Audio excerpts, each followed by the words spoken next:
نقطہ یہ ہے کہ قرآن حکیم کے جو آخری 10 آیات ہیں یہ ایک مکمل قرآن ہے ان منیچر، کہ قرآن ان منیچر، ایک چھوٹا سا قرآن۔ اور یہ کیوں ہے؟ اس لیے کہ ظاہر بات ہے وہ مصرع زبان پر آ رہا ہے کہ بزم میں اہل نظر بھی ہیں، تماشائی بھی، انسانوں میں عوام بھی ہوتے ہیں، خواص بھی ہوتے ہیں، سنجیدہ طالب علم بھی ہوتے ہیں، اور ایسے بھی ہوتے ہیں کہ جو علم سے یا کوئی طبی مناسبت نہیں ہوتی یا اتنے مواقع انہیں نہیں ملتے، تو پورے قرآن کا پڑھنا، اس کا سمجھنا، یہ تو ظاہر بات ہے کہ سب لوگوں کا نصیب تو نہیں ہے۔ لیکن یہ کہ یہ 10 صورتیں چھوٹی چھوٹی صورتیں یہ ایسی ہیں کہ جو اکثر و بیشتر نمازوں میں پڑھی جاتی ہیں۔ عام آدمی بھی ذرا سا بھی اگر مس ہو، لگاؤ ہو، کوئی دلچسپی ہو دین سے، تو ان 10 صورتوں کو تو یاد کر لیتا ہے۔ یہی وجہ ہے کہ تراویح کی نماز میں جہاں کوئی حافظ نہیں ہوتے، یا آخری ایام جو ہوتے ہیں ختم قرآن کے بعد، پھر ان میں انہی 10 صورتوں کو 2 مرتبہ پڑھ کر 20 رکعتوں میں وہ جو تلاوت کی جاتی ہے۔ تو ان میں نے غور کیا تو نظر آیا کہ ایک تو دین کے جو تمام بنیادی تصورات ہیں وہ سب جمع ہیں، یہاں تک کہ جو بڑی اہم اصطلاحات ہیں، دین کا بنیادی مفہوم کیا ہے، دین کا اصطلاحی مفہوم کیا ہے، دین کی نسبت اصلاً کس کی طرف ہے، مجازی نسبت کس کی طرف ہے، یہ سارے معاملات، رب کا مفہوم، ربوبیت کے تقاضے، یہ تمام عبادت جو گردان ہوئی ہے، قل یا ایھا الکافرون لا اعبد ما تعبدون ولا انتم عابدون ما اعبد ولا انا عابد ما عبدتم ولا انتم عابدون ما اعبد۔ اب آپ دیکھیے کہ وہ بنیادی اصطلاح ہے اور اس کو کس طریقے سے تکرار کے ساتھ سامنے لایا گیا۔ صلاۃ یہ بھی اس کے اندر، فویل للمصلین الذین هم عن صلاتهم ساہون، سورۃ الکوثر میں فصل لربک وانحر ان شانئک هو الابتر۔ تو واقعہ یہ ہے کہ اگر یہ 10 صورتیں بھی انسان نے پڑھ لی، ظاہر بات ہے سورہ فاتحہ تو ہر مسلمان جانتا ہی ہے، پڑھتا ہی ہے، ہر نماز کی رکعت میں پڑھتا ہے، لیکن یہ 10 صورتیں بھی اگر کوئی عام انسان سمجھ لے تو واقعہ یہ ہے کہ دین کے جو بنیادی تصورات ہیں اس کی گرفت میں آ جائے گا۔ پھر ان کو یاد رکھنا آسان، ان کو دہراتے رہنا آسان۔ دوسرا اسی کا ذیلی نقطہ یہ ہے کہ اس میں ایک عجیب ترتیب مجھے محسوس ہوئی کہ پہلی 7 صورتوں کا تعلق در حقیقت سیرت النبی سے، اور آخری 3 جن میں سے پہلی آج ہم پڑھ رہے ہیں، یہ دین کی بنیادی تعلیم جو ہے توحید۔ عام طور پر سمجھا جاتا ہے کہ صرف سورہ اخلاص توحید کی صورت ہے، اصل میں معوذتین بھی توحید ہی کی صورتیں ہیں، یہ میں بعد میں بیان کروں گا۔ اس لیے کہ در حقیقت سورہ اخلاص کی جو دوسری آیت ہے، اللہ الصمد، اللہ ہی وہ ذات ہے جس کی پناہ طلب کی جا سکتی ہے، جس کے طرف رجوع کیا جا سکتا ہے، جس کی پشت پناہی جو ہے چاہی جا سکتی ہے۔ یہ پناہ میں آنا، پشت پناہی طلب کرنا، یہی تو معوذتین کا مضمون۔ تو معوذتین در حقیقت دونوں جو ہے اس اللہ الصمد ہی کی شرح پر مشتمل ہے، اور یہ وہ توحید عملی ہے۔ بہرحال 3 صورتیں آخری جو ہیں وہ تو توحید کا نہایت عظیم خزانہ۔ پہلی 7 صورتوں میں ایک عجیب حسن ترتیب کے ساتھ سیرت کے مضامین۔ کسی بھی انسانی شخصیت کی سیرت لکھی جائے، اس کی لائف بایوگرافی لکھی جائے، پہلی بات یہ ہوگی کب ولادت ہوئی، کہاں ولادت ہوئی۔ سورۃ الفیل کیا ہے؟ عام الفیل میں ولادت ہوئی ہے، اور وہ اصحاب الفیل کون تھے جو خانہ کعبہ کو ڈھانے کے لیے ارادے سے آئے تھے، مکہ مکرمہ میں ہے۔ تو گویا کہ یہ حضور صلی اللہ علیہ وسلم کی ولادت کے ساتھ منسلک ہے سورۃ الفیل۔ پھر یہ کس قوم سے تھے، کس قبیلے سے تھے، کیا آپ کا خاندان کا حسب نسب کیا ہے۔ سورۃ القریش کیا ہے؟ قریش آپ کا قبیلہ ہے جس کے آپ ایک فرد ہیں، ان کا کیا مقام تھا، اللہ کے ان پر کیا احسانات تھے، کس طرح انہوں نے ان احسانات کی ناشکری کی ہے، یہ ہے سورۃ القریش کا مضمون۔ لإلاف قریش إیلافهم رحلة الشتاء والصیف فلیعبدوا رب هذا البیت الذی اطعمهم من جوع وآمنهم من خوف۔ پھر تیسری صورت، جس ماحول میں آپ پیدا کیے گئے، جہاں آپ کو اپنا عظیم فرض منصبی ادا کرنا تھا، اس کے کردار اور اخلاق کا عالم کیا تھا، یہ جو سورہ مبارکہ ہے۔ ارأیت الذی یکذب بالدین فذلک الذی یدعو الیتیم ولا یحض علی طعام المسکین فویل للمصلین الذین هم عن صلاتهم ساہون الذین هم یراؤون ویمنعون الماعون۔ یہ سارا کس کا بس بیان ہو رہا ہے؟ اہل مکہ کے حالات، ان کی اخلاقی پستی، دینی اعتبار سے جو زوال وہ آ چکا تھا، دین ابراہیمی کے جو مس کر چکے تھے، نماز کا حلیہ بگاڑ چکے تھے، کوئی نیکی تھی تو صرف ریاکاری کی نیکی تھی، حقیقت بر سے بالکل محروم۔ یہ وہ ماحول تھا جس میں کہ آپ کو یہ عظیم کام جو ہے سونپ کر بھیجا گیا، اصلاح کا اور انقلاب کا۔ پھر آپ کا ذاتی مقام و مرتبہ کیا ہے؟ انا اعطیناک الکوثر فصل لربک وانحر۔ اسی میں یہ کہ مخالفت ہوگی، لیکن آپ کے مخالفین خائب و خاسر ہوں گے، ناکام ہوں۔ ان شانئک هو الابتر۔ قل یا ایھا الکافرون کیا ہے؟ جب یہ مخالفت اور یہ تصادم کشاکش حق و باطل کی اپنی انتہا کو پہنچ کر پھر ذرا نرمی پر آئی ہے اور مصالحت کی باتیں شروع ہوئی ہیں، تو یہ اعلان برات، قل یا ایھا الکافرون لا اعبد ما تعبدون ولا انتم عابدون ما اعبد۔ یوں سمجھیے کہ پورا مکی دور اس میں آ گیا۔ اور آخری دو صورتیں یہ انجام ہے، جیسا کہ میں عرض کر چکا ہوں، یہ ایک آیت کو دو حصوں میں تقسیم کر دیجئے، جو سورہ بنی اسرائیل کی آیت ہے، قل جاء الحق وزهق الباطل اذا جاء نصر اللہ والفتح ورأیت الناس يدخلون فی دین اللہ افواجا۔ اس میں حضور صلی اللہ علیہ وسلم کی حیات طیبہ کے آخری دور کا نقشہ آ گیا، اور یہ کہ جو آپ کے سب سے کٹر دشمن تھے، سب سے زیادہ معاند ابو لہب اور اس کی بیوی، عورتوں میں سر فہرست ام جمیل، اور مردوں میں سب سے زیادہ جس کے لیے میں نے وہ بڑے ثقیل الفاظ بھی آپ کو سنائے تھے، جو کہ یوں سمجھیے کہ نکما ترین انسان جو ہو سکتا ہے، پست ترین اخلاق کا اور سخت ترین مخالف اور قریب ترین عزیز، یہ سارے ترین جمع کیجئے تو وہ ایک شخص بنتا ہے ابو لہب، لیکن اس کے ہاتھ ٹوٹ گئے، وہ برباد ہو گیا، وہ تباہ ہوا۔ یہ در حقیقت ان چاروں کو جمع کیا جائے، یہ جو دونوں میں نے آپ کو صورتیں بیان کی ہیں، تو یہ ہے در حقیقت نبی اکرم صلی اللہ علیہ وسلم کے مشن کا وہ آخری وقت کہ آپ کا وہ مشن مکمل ہوا۔ تو یہ 7 صورتیں در حقیقت حضور صلی اللہ علیہ وسلم کی سیرت کے ساتھ متعلق ہیں۔ باقی جو علم کے موتی ہیں، معرفت کے اعلیٰ علمی مضامین جو ہیں، وہ ان سے قطع نظر، وہ تو جو بھی ہیں ہمارے ان دروس میں بیان ہو گئے ہیں۔ پھر آخری 3 صورتیں جو ہیں، یہ ہے در حقیقت دین کی اصل تعلیم، لب لباب، دین توحید ہے، اسلام توحید 4 آیات میں سورہ اخلاص کے، اور پھر توحید ہی کا ایک عکس ہے۔ اور یہ توحید کیا ہے؟ توحید فی التعوذ، تعوذ پناہ صرف ایک کی طلب کی جائے، جیسے آپ کو معلوم ہے کہ توحیدی کا تقاضا توکل، توحید فی التوکل، بھروسہ سوائے اس کے اور کسی پر نہ، اللہ تتخذوا من دونی وکیلا۔ اسی طرح یہ توحید تعوذ میں کس سے پناہ طلب کرو گے؟ استعاذہ، کون تمہیں پناہ دینے کی قدرت رکھتا ہے؟ قل اعوذ برب الفلق، قل اعوذ برب الناس۔ تو یہ چند نکات ہیں کہ جن کی طرف ذہن منتقل ہوا، اور میں نے چاہا کہ آج پھر آپ کے سامنے بیان کروں۔ ایک دوسرا اہم مضمون جو میں بیان کرتا چلا آ رہا ہوں، وہ یہ ہے کہ ان 10 صورتوں کے اندر ترتیب یہ ہے کہ پہلی 4 صورتیں تو نمایاں طور پر جوڑوں کی شکل میں ہیں، سورۃ الفیل، سورۃ القریش، وہ سمجھیے ایک ہی مضمون ہے، ایک ہی تصویر کے 2 رخ ہیں۔ پھر اسی طریقے سے اس سے اگلی صورت جو ہے وہ ارایت الذی یکذب بالدین، سورہ معون اور سورہ کوثر، یہ بھی ایک ہی تصویر کے 2 رخ ہیں۔ ایک کردار وہ ہے جن سے سابقہ ہے محمد الرسول اللہ صلی اللہ علیہ وسلم کو، ایک مقام و مرتبہ ہے محمد الرسول اللہ کا، یہ بھی ایک ہی مضمون ہے، جوڑا ہے۔ البتہ پھر سورہ کافرون ایک منفرد مزاج کی صورت ہے۔ اگلی 2 صورتیں نمایاں طور پر جوڑے کی شکل میں ہیں، جاء الحق وزهق الباطل، یہ در حقیقت ایک ہی تصویر کے 2 رخ ہیں۔ حق آ گیا، حق کو غلبہ ہو گیا، اللہ کی مدد آ گئی، اللہ کی نصرت آ گئی، اور لوگوں کو دیکھا کہ وہ فوج در فوج داخل ہو رہے ہیں اللہ کے دین، اور اسی بات کو تبت یدا ابی لہب وتب، انجام جو ہے حق آیا ہے تو باطل گیا ہے، روشنی آئی ہے تو ظاہر بات ہے کہ اندھیرا بھاگ گیا ہے، وہ ہے تبت یدا ابی لہب۔ تو یہ دونوں صورتیں ایک جوڑے کی شکل میں، لیکن سورہ کافرون یہاں منفرد مزاج کی حامل ہے۔ اسی طرح سورہ اخلاص یہ انتہائی منفرد ہے، یہ تو گویا کہ توحید کے مضمون پر مشتمل ہونے کے اعتبار سے بھی گویا کہ تقاضا بھی یہ تھا کہ یہ منفرد بھی ہو، اس کا جوڑا کوئی نہ ہو۔ اس سے بھی آپ کو معلوم ہے سورہ یاسین کہ جب ہم وہ حصہ پڑھ رہے تھے قرآن مجید کا، تو میں نے بیان کیا تھا اس کا کوئی جوڑا نہیں ہے، وہ قلب کے مانند ہے۔ وہ جو صورتیں وہاں 13 صورتیں آئی ہیں، ان میں یہ درمیان میں یہ سورہ مبارکہ جو ہے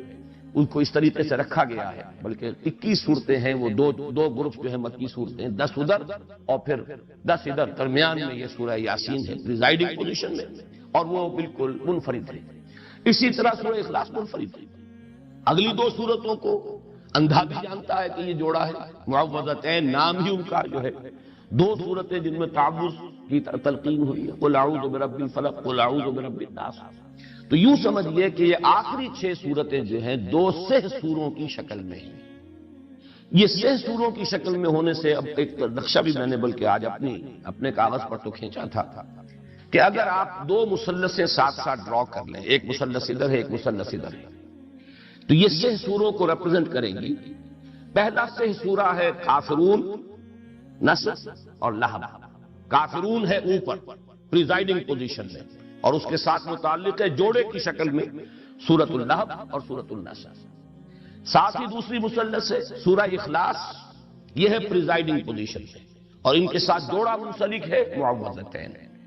اگر ان دونوں ٹرائنگلز کو، دونوں مثلثوں کو آپ برابر رکھیں گے تو خود بخود ایک بات ابھرے گی، اور وہ میں اب چاہوں گا کہ اسے دوسرے اعتبارات سے بھی بہت واضح کر کے آپ کے سامنے رکھ دوں، کہ پھر بڑا گہرا ربط قائم ہو جاتا ہے سورہ کافرون میں اور سورہ اخلاص میں۔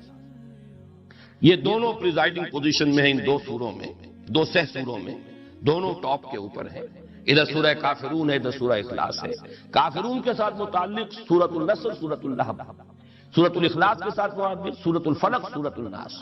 یہ دونوں جو ٹاپ پر ہیں، ان کے مابین جو ربط ہے ذرا اس کو آپ سمجھیے کہ کس کس اعتبار سے۔ اب نوٹ کیجئے، حضور کا عام طور پر معمول جو تھا، قرآن مجید کی قرأت جو آپ نماز میں کیا کرتے تھے، تو وہ قریب کے جوڑے آپ لیتے تھے، سورۃ الاعلیٰ اور سورۃ الغاشیہ۔ حالانکہ سورہ غاشیہ بڑی ہے تعداد آیات کے اعتبار سے، لیکن یہ کہ جمعے کی نماز میں اور عیدین کی نمازوں میں، چونکہ دونوں میں فذکر تذکیر کا حکم ہے، ان دونوں صورتوں کو جمع کرتے تھے، یا پھر سورہ جمعہ، سورہ منافقون یا جمع کرتے تھے۔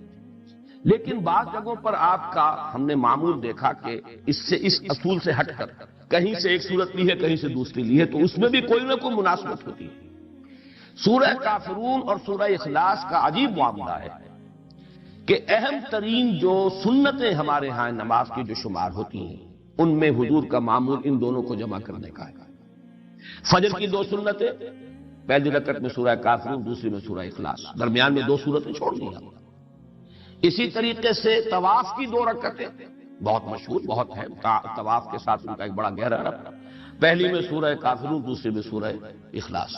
یہ جو ربط اور تعلق ہے، اس کو اچھی طریقے سے سمجھ لیجئے کہ ان میں بڑی یعنی گہری مناسبت ہے ان دونوں صورتوں کے اندر۔ اور اسی کے ساتھ نوٹ کیجئے، یہی 2 صورتیں ہیں جن کے نام بے شمار اور ایک نام مشترک ہے۔ سورہ کافرون کے بارے میں یہ بات میں اس وقت بتانا بھول گیا کہ اس کا نام سورۃ الاخلاص بھی ہے۔ سورہ اخلاص ان دونوں صورتوں کا نام ہے، ویسے وہ زیادہ مشہور سورہ کافرون کے نام سے، لیکن یہ کہ اس کے بھی نام بہت ہیں، اس کے بھی نام بہت ہیں۔ آج جو میں اس سورہ مبارکہ کے نام ہے وہ تو میں بعد میں آپ کو گنواؤں گا بھی، سورہ اخلاص کے نام، اور یہ عربوں کے اس مزاج کے مطابق ان کا ایک ذوق تھا، جس چیز سے انہیں زیادہ محبت ہوتی تھی، جس چیز کی زیادہ عظمت ہوتی تھی، اس کے نام بہت زیادہ رکھ دیتے تھے، مختلف پہلوؤں سے، مختلف صفات کے اعتبار سے۔ شیر کے آپ ان کے ہزاروں لفظ مل جائیں گے۔ اب شیر کی ہر ادا کے اعتبار سے اس کا ایک علیحدہ نام ہو جائے گا، تلوار کے لیے، گھوڑے کے لیے، بے شمار ان کے نام ہیں۔ اسی طرح جن صورتوں سے خصوصی محبت تھی صحابہ کرام کو، تو ان صورتوں کے انہیں نام رکھے، ایک سے بہت زیادہ۔ ان دونوں صورتوں کا یہ بھی وصف مشترک ہے۔ الاخلاص دونوں کا نام ہے، المقشقشہ نام دونوں کا ہے۔ اچھا، اس میں جو اصل ربط ہے اس کا پہچانیے، معنوی ربط۔ یہ سورہ کافرون اور سورہ اخلاص کے مابین بڑی یعنی معنوی جو ان دونوں کا ربط ہے، اس کے اعتبار سے اہم بات ہے کہ سورہ کافرون میں ما اعبد، جسے میں پوجتا ہوں، یہ 2 مرتبہ آیا۔ تم نہیں پوجو گے جسے میں پوجتا ہوں، یا تم نہیں پوجتے ہو جسے میں پوجتا ہوں، اور میں نہیں پوجوں گا جسے تم پوجتے ہو، اور میں نہیں پوجتا جسے تم پوجتے ہو۔ ایک فطری سوال اٹھتا کہ آپ کسے پوجتے ہیں؟ وہ کون ہے؟ اس کی صفات کیا ہے؟ اس کی شان کیا ہے؟ جیسے کہ روایات میں بھی الفاظ آتے ہیں کہ حضور سے پوچھا گیا صف لنا ربک، صفت بیان کیجئے نا ذرا، آپ کس کو پوچھتے ہیں؟ اسی طرح کہا گیا انسب لنا ربک، اپنے رب کا نسب نامہ ذرا بیان تو کریں، کس کو پوچھتے ہیں آپ؟ اس کے پیچھے جو اصل مسئلہ ہے وہ سمجھ لیجئے کہ جہاں تک لفظ اللہ ہے وہ تو مشترک ہے، وہ بھی اللہ کو پوچھتے تھے، یہ تو نہیں تھا کہ وہ اللہ کو نہیں مانتے تھے، اللہ کو مانتے تھے، اللہ کو پوچھتے تھے، اللہ سے دعائیں کرتے تھے، اللہم اللہم پکارتے تھے اللہ۔ تو کیسے کہتے ہیں حضور کہ میں جسے میں پوچھتا ہوں تم نہیں پوچھتے؟ مطلب کیا ہوا اس کا؟ کہ نام مشترک ہے، تم نے اس کے صفات کچھ اور بنا لیے، تم نے اس کے ساتھ کچھ ایسی چیزیں شامل کر دی، وہ تمہارے اپنا ذہن کا تراشیدہ اللہ ہے، وہ اللہ نہیں ہے جس سے میں پوچھتا ہوں۔ کہ یارہ دیگرے رامی پرستند، نام مشترک ہے لیکن میں اس اللہ کو نہیں پوچھتا جسے تم پوچھتے ہو، وہ اللہ کوئی اور اللہ ہے، وہ تمہارے ذہن کا تراشیدہ اللہ ہے، اس کی صفات تم نے خود کوئی گھڑ لی ہے، اس کو تم نے گرا دیا ہے، مخلوقات کی صف میں لا کے کھڑا کر دیا، وہ میرا معبود نہیں ہے، میرا معبود کوئی اور ہے۔ نام سے دھوکہ نہ کھاؤ، نام مشترک ہے لیکن ان کا مدلول، اس نام کا اصل مصداق، اس نام سے مراد، اس نام کا مسمى بالکل جدا ہے، وہ ہے در حقیقت وہ کون ہے؟ اس کا جواب ہے قل هو اللہ احد اللہ الصمد لم یلد ولم یولد ولم یکن له کفوا احد۔ تو معلوم یہ ہوا کہ چاہے نام مشترک تھا، قرآن مجید میں بارہا اس درس کے دوران میں نے آپ کو سنایا ہے کہ قرآن میں آتا ہے، ان سے پوچھئے آسمان زمین کس نے پیدا کی؟ کہیں گے اللہ نے پیدا کی۔ من خلق السماوات والارض قل اللہ، یقول وہ کہیں گے اللہ، لیکن یہ کہ یہ اللہ کے ساتھ انہوں نے جو اور تصورات شامل کر لیے ہیں، اب وہ اللہ نہیں رہا ہے جس کو میں پوچھتا ہوں۔ نام کا اشتراک ضرور ہے میرے اور تمہارے مابین، باقی یہ کہ اس اللہ کی شان بالکل جدا ہے اس معبود سے کہ جس کو تم پوچھ رہے ہو، اور وہ معبود کون ہے؟ وہ یہ ہے کہ جو اس سورہ مبارکہ میں بیان ہو رہا ہے، جس کی صفات کا، جس کی شانوں کا تذکرہ یہاں کیا جا رہا ہے۔ اب جیسا کہ میں نے عرض کیا تھا کہ سورہ اخلاص کے نام ویسے امام راضی نے تو 20 نام گنوا دیے ہیں، لیکن میں جلدی سے آپ کو اس کے چونکہ مختلف مضامین کے اعتبار سے اس کی جو صفات ہیں اس کے پہلوؤں سے نام رکھ دیے گئے۔ سورۃ التفرید، فرض کر دینے والی سورت، یعنی اللہ تعالیٰ کی ذات کو علیحدہ کر دینے والی، بالکل ایک فرض کی حیثیت سے کہ کسی اور کے ساتھ کوئی اشتباہ نہ۔ سورۃ التجرید، مجرد کر دینے والی، تمام وہ صفات جو ہیں کہ جن کے ساتھ متصف کر دیا گیا ہے دوسرے الہہ کو، ان سب سے علیحدہ کر دینے والی۔ سورۃ التوحید، سورۃ النجات، سورۃ الولایہ، سورۃ النسبہ، سورۃ المعرفہ، سورۃ الجمال، سورۃ المقشقشہ، سورۃ الصمد۔ یہ بھی نوٹ کیجئے، پورے قرآن حکیم میں چونکہ صرف یہی سورہ مبارکہ ہے جس میں الصمد کا لفظ آیا ہے، بلکہ نہ اس مادے سے کہیں کوئی لفظ آیا ہے، نہ کوئی نکرہ، نہ کوئی معرفہ، نہ کوئی اس سے مشتق، بلکہ اس مادے سے بس یہی ایک لفظ آیا ہے جو سورہ مبارکہ میں الصمد۔ تو سورۃ الصمد، سورۃ الاساس، یہ مختلف نام ہیں، اور جیسا کہ میں عرض کر چکا ہوں یہ ہے اصل میں اس بنیاد پر کہ عربوں کا مزاج، یہ در حقیقت ان کے بہت ہی زیادہ قادر الکلام ہونے کا ایک مظہر ہے، ان کے اندر جو فصاحت و بلاغت کا ایک خاص ذوق تھا کہ اب ایک ہی شخص سے فرض کیجئے، لیکن اس کے بہت سے اس کی صفات ہوں گی، اس کی شانیں، اس کی ادائیں، تو ہر ادا کے حوالے سے اس کا ایک علیحدہ نام، اس صفت کے حوالے سے اس کا نام، جیسے کہ آپ کو معلوم ہے خود اللہ تعالیٰ کے نام تمام کے تمام صفات ہی ہیں، اللہ کی ہر صفت کے ساتھ الف لام جوڑ دیجئے تو وہ اللہ تعالیٰ کا نام بن جاتا ہے۔ تو اس اعتبار سے جن چیزوں سے محبت زیادہ ہوتی تھی، جس سے عقیدت ہو یا جس سے کی عظمت کا کوئی دل میں نقش قائم ہو، اس کے لیے وہ بہت سے نام رکھ دیتے تھے۔ ایک یہ کہ اس سورہ کا زمانہ نزول کیا ہے، یہ بھی ایک اہم مضمون ہے۔ یہ سورہ مبارکہ ان چند صورتوں میں سے ہے جن کے بارے میں بالآخر یہ کہا گیا کہ یہ 2 مرتبہ نازل ہوئی، اس لیے کہ بہت سی روایات ہیں جو اس طرح دلالت کرتی ہیں کہ یہ مکی صورت ہے، اس لیے کہ مشرکین مکہ نے سوال کیا تھا کہ صف لنا ربک یا انصب لنا ربک، ذرا بیان کیجئے کیا آپ کس کو پوجتے ہیں؟ آپ کہتے ہیں کہ میں نہیں پوجتا اسے جنہیں تم پوجتے ہو، اور تم نہیں پوجتے اسے جسے میں پوجتا ہوں، تو آپ کسے پوجتے ہیں؟ ہمیں ذرا بیان کیجئے اس کی شان کیا ہے، اس کی صفات کیا ہے۔ تو اس اعتبار سے مکے میں ہی یہ سورہ مبارکہ نازل ہوئی، بہت سی اس کی جو ہے وہ روایات موجود ہیں۔ بعض روایات یہ کہ یہود نے سوال کیا تھا کہ آپ اللہ کی توحید کا اور اللہ کو پر ایمان لانے کی جو دعوت دے رہے ہیں تو کیا صفات ہے اس کی؟ تو یہ سورہ مبارکہ نازل ہوئی۔ تو یہ مختلف روایات ہیں، اور اس پر میں سمجھتا ہوں کہ حق ادا کر دیا ہے مولانا مودودی مرحوم نے تفہیم القرآن میں، اس کا جو اب ہر سورت کا وہ ایک مقدمہ لکھتے ہیں، تو تمام روایات جمع کر دی ہیں، اور پھر ایک بہت ہی اہم اور بہت فیصلہ کن قول فیصل جو ہے انہوں نے لکھا ہے، بہت جامع، اور اس سے ثابت یہی ہے، اکثر لوگوں کی رائے بھی یہی ہے، لیکن اس کو بیان کرنے کا اسلوب وہاں پر بہت عمدہ ہے مولانا مودودی مرحوم کا، اور وہ یہ کہ یہ ہے مکی، لیکن چونکہ جب بھی حضور سے پوچھا گیا اللہ کے بارے میں تو حضور نے یہی صورت پڑھ دی، تو مغالطہ ہو گیا، لوگوں کو شاید یہ بھی نازل ہوئی ہے، اور یہ میں پہلے بھی بیان کر چکا ہوں، جیسے وہ مشہور واقعہ جو حضرت عمر رضی اللہ تعالیٰ عنہ کا حضور کے انتقال کے بعد جو جذباتی ایک کیفیت ہو گئی تھی، اور آپ نے تلوار کھینچ لی تھی اور فرمایا تھا کہ جو کہے گا کہ محمد کا انتقال ہو گیا اسے قتل کر دوں گا، تو یہ خاص جذباتی کیفیت تھی، ایک جذب کا عالم تھا۔ تو اس وقت حضرت ابو بکر رضی اللہ تعالیٰ عنہ نے جب کھڑے ہو کر خطبہ دیا ہے، من کان یعبد محمدا فإن محمدا قد مات ومن کان یعبد اللہ فإن اللہ حی لا یموت، اور پھر آیت پڑھی وما محمد الا رسول قد خلت من قبلہ الرسل افإن مات أو قتل انقلبتم على أعقابكم۔ تو حضرت عمر اپنا یہ تاثر بیان کرتے ہیں کہ مجھے محسوس ہوا جیسے یہ آیت مبارکہ ابھی نازل ہوئی۔ اب ظاہر بات ہے حضرت عمر کا معاملہ تو اور ہے، وہ تو قرآن کے جاننے والے اور قرآن کے عالم تھے، انہیں معلوم تھا یہ آیت کب نازل ہوئی ہے، لہذا انہوں نے تو الفاظ یہ کہ گویا کہ ابھی نازل ہوئی ہے، یعنی اس وقت کا تاثر اتنا گہرا ہوا اس آیت کے پڑھنے کا، جو حضرت ابوبکر نے جب اس کا حوالہ دیا تو تاثر اتنا گہرا تھا خود حضرت عمر کے دل پر کہ آپ فرماتے ہیں کہ میں نے محسوس کیا کہ گویا یہ آیت ابھی نازل ہوئی۔ لیکن عام لوگوں کا تصور، ظاہر بات ہے کہ ہر شخص کو قرآن کا اتنا جاننے والا نہیں تھا،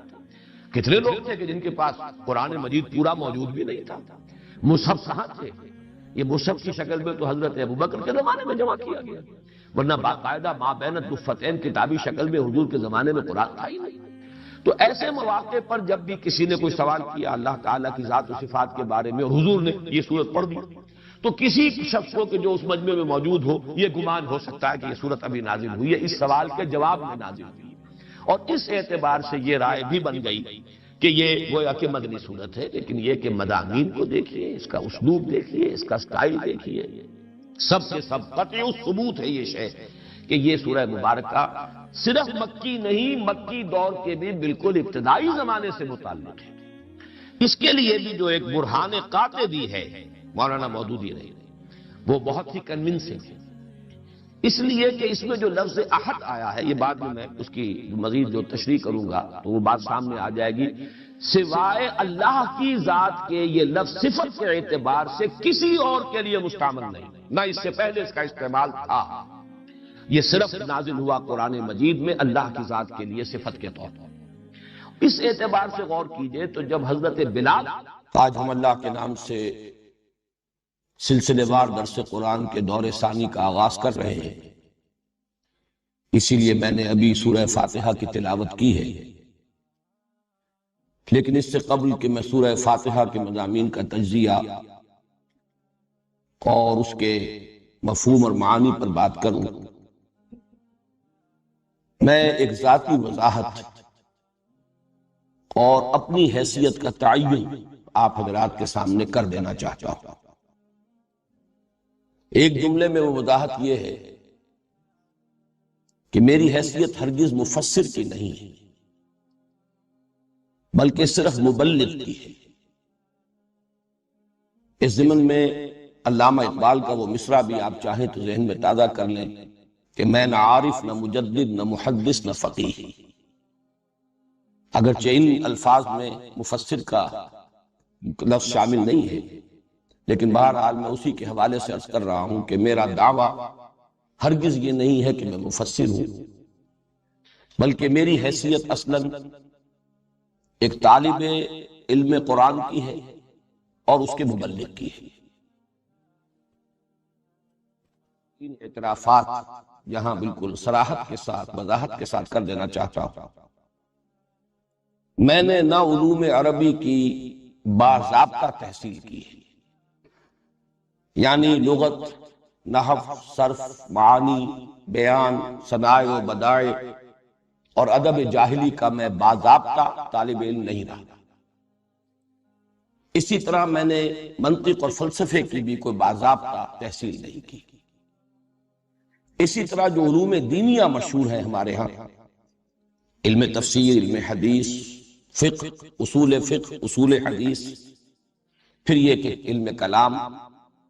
میں ان کا بھی باضابطہ اور باقاعدہ طالب علم کبھی نہیں رہا۔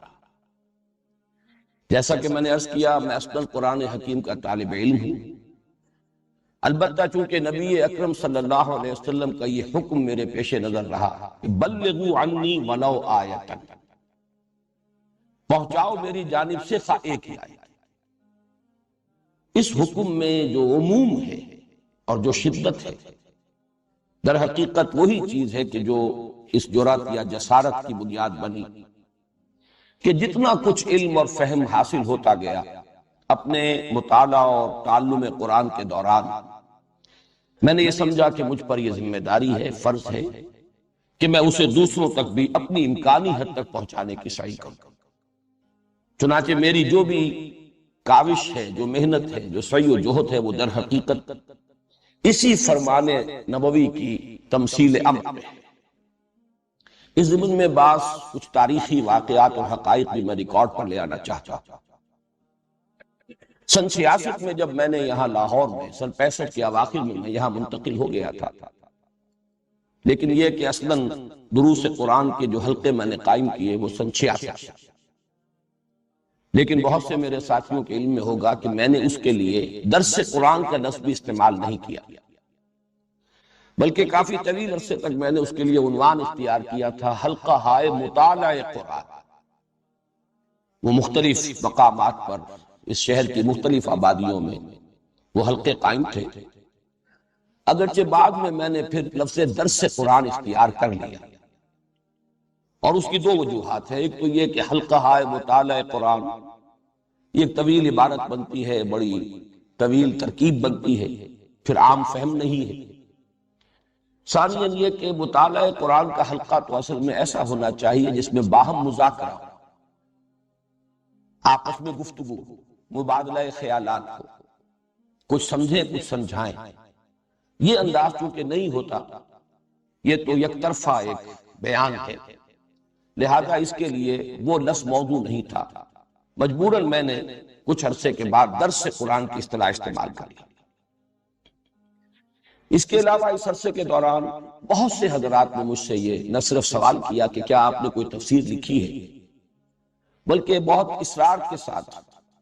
یہ فرمائش کی کہ آپ تفسیر ضرور لکھیں۔ جو بھی متاثر ہوا، جس نے بھی سمجھا کہ درس قرآن کی اسلوب جو ہے یہ اس زمانے کے تقاضوں کو پورا کرتا ہے اور ذہنوں کو اس سے آسودگی اور اطمینان حاصل ہوتا ہے، تو خواہش ظاہر کی انہوں نے فطری طور پر کہ آپ تفسیر لکھیں۔ میرا جواب ہمیشہ یہ رہا کہ نمبر ایک، میں اس کا اہل نہیں، میرا یہ مقام نہیں، میں مفسر نہیں، اور نمبر دو یہ کہ تفسیریں بہت ہیں، میرے نزدیک اس دور کے بھی تقاضے پورے ہو گئے، لوگوں نے جو کام کیا ہے وہ کفایت کرتا ہے۔ میری جو کاوش ہے اور میری جو محنت ہے وہ یہ ہے کہ تفسیروں کے پڑھنے والے لوگ پیدا ہوں۔ تفسیریں لکھی ہوئی ہیں، رکھی ہوئی ہیں، لیکن ان کی طرف رجوع نہیں ہے۔ وہ جذبہ پیدا ہو جائے، طلب پیدا ہو جائے، لوگ اس کے لیے وقت صرف کرنے کے لیے آمادہ ہو جائے، ایک علمی ذوق پیدا ہو جائے۔ میری ساری قد و کاوش جو ہے اس کا اصل ہدف یہ ہے، ورنہ تفسیروں کی میرے نزدیک کبھی نہیں ہے۔ اس سے بھی آگے بڑھ کر میں یاد دلا رہا ہوں، سن 80 سے سن 82 تک اس ملک میں پاکستان ٹیلی ویژن پر درس قرآن کے ضمن میں یا بیان القرآن کے ضمن میں میرا ڈنکا بجتا رہا، بلکہ یوں سمجھیے کہ بالکل ایک ہی معاملہ تھا، بس ایک ہی شخص جو ہے اس حیثیت سے متعارف ہوا ہے اس طویل عرصے کے دوران، اور پورے پاکستان کے جتنے بھی ٹیلی ویژن سٹیشنز ہیں ان سے وہ پروگرام نیشنل حکم پر وہ ٹیلی کاسٹ ہوتے تھے۔ تو میری اس حیثیت سے شہرت جو ہے اس وقت بام عروج پر تھی۔ اس وقت ایک پبلشر نہایت مصر رہے، حد درجے اصرار کرتے رہے کہ آپ ایک ترجمہ کر دیجئے قرآن کا، اور میں نے جب کہا کہ میں اس کا اہل نہیں ہوں، ترجمے بہت ہیں، تو انہوں نے کہا کہ آپ ایسا کیجئے 2 4 6 ترجمے سامنے رکھ کے بس ترجمہ کر دیجئے۔ اس لیے کہ انہیں یہ محسوس ہوتا تھا کہ اس وقت ایک طلب ہے، مارکیٹ ہے، اگر اس شخص کے نام سے کوئی ترجمہ آ گیا بازار میں تو وہ ہاتھ ہاتھ بک جائے گا، لیکن میرا جواب وہی رہا کہ ہرگز نہیں، نہ میں اپنا یہ مقام سمجھتا ہوں، بلکہ میں تراجم کے ضمن میں بھی بسا اوقات جو دوسرے مترجمین ہیں، شاہ عبد القادر، شاہ رفیع الدین، پھر جو اس دور میں اس صدی کے مترجمین ہیں، میں تو ان سے مدد لیتا ہوں۔ میں اتنی عربی زبان کی قابلیت کا دعویٰ نہیں رکھتا کہ جو غرائب قرآن ہیں، ایک تو ہے عام قرآن مجید کے الفاظ اور بالعموم جو ہے اصطلاحات اس کی جو بار بار آتی ہیں، اس کا تو الحمدللہ پورا فہم مجھے حاصل ہے، لیکن بہت سے مقامات آتے ہیں جہاں تحقیق کی ضرورت ہوتی ہے، تو اس مقام پر میں خود محتاج اپنے آپ کو پاتا ہوں کہ میں انہی مترجمین کے ترجموں سے مدد حاصل کرتا ہوں۔ اسی ضمن میں ایک بات اور بھی عرض کر دوں کہ میں نے جب قرآن اکیڈمی قائم کی، پھر قرآن کالج، جس کے سر پر یہ تاج جو ہے قرآن آڈیٹوریم کا رکھا گیا ہے، میں نے اس کے ضمن میں بارہا یہ بیان کیا ہے اپنی گفتگوؤں میں، تقریروں میں، اکیڈمی میں جب ہمارے کورسز چلتے تھے، یا یہاں قرآن کالج میں اب 1 ایئر کورس ہے، یا طلبہ ہیں اس کالج کے، تو میں ان کے سامنے 6 اصطلاحات ہمیشہ رکھتا رہا ہوں کہ ہمارا ہدف کیا ہے، ہم کیسے لوگ چاہتے ہیں کہ اس اکیڈمی سے اور اس قرآن کالج سے پیدا ہو۔ تو اس میں اوپر سے نیچے تک ایک بڑا اسپیکٹرم ہے کہ ہمارا سب سے اونچا ہدف، اعلیٰ ہدف تو یہ ہے کہ تخلیق کی صلاحیت رکھنے والے، کریٹو ورک، وہ یہاں سے پیدا ہو، جو ایک نیا علم وجود میں لا سکے، یا یوں کہیے کہ علم کو مسلمان کر سکے، ایک نئی علم نفسیات، ایک نیا علم اقتصادیات، ایک نیا فلسفہ، ایک نیا علم اخلاقیات، یہ جو سوشل سائنسز میں اور جو اس وقت کی ہماری اصل جو گمراہی کے میدان ہے نوع انسانی کے، اس میں نئے علوم کو پیدا کرنا، اس کے لیے کریٹو صلاحیت اور کریٹو جینیس کے لوگ درکار ہیں، اور ظاہر بات ہے کہ وہ شاذ ہوتے ہیں، لیکن یہ کہ ہمیں اپنے ہدف میں ٹاپ پر اسی کو رکھنا ہے، یہ ہمارا سب سے اونچا مقصد ہے۔ اس سے ذرا نیچے اتریے تو محقق، تحقیقی کام، ریسرچ ورک، یہ دوسرے درجے کی شے ہے۔ تخلیقی کام کا تعلق مستقبل سے ہوتا ہے، آئندہ کے لیے کوئی نئی شے پیدا کرنا، نئی شے بنانا، نئے راستے کھولنا۔ تحقیق کا کام ہوتا ہے ماضی سے متعلق، گہرائی میں آدمی اترے، مطالعہ کرے، لائبریریوں کو چھانے، اور یہ کہ ریسرچ ورک کرے، یہ دوسرے درجے کا کام۔ تیسرے درجے کا کام یہ میں مدرس، تدریس کرتا، جو علم ہے اسے پڑھانا، اور ظاہر بات اس کے لیے بھی بڑی مہارت چاہیے، نہ صرف تدریسی مہارت چاہیے، خود علم میں پختگی، رسوخ فی العلم نہ ہو تو آدمی پڑھا نہیں سکتا،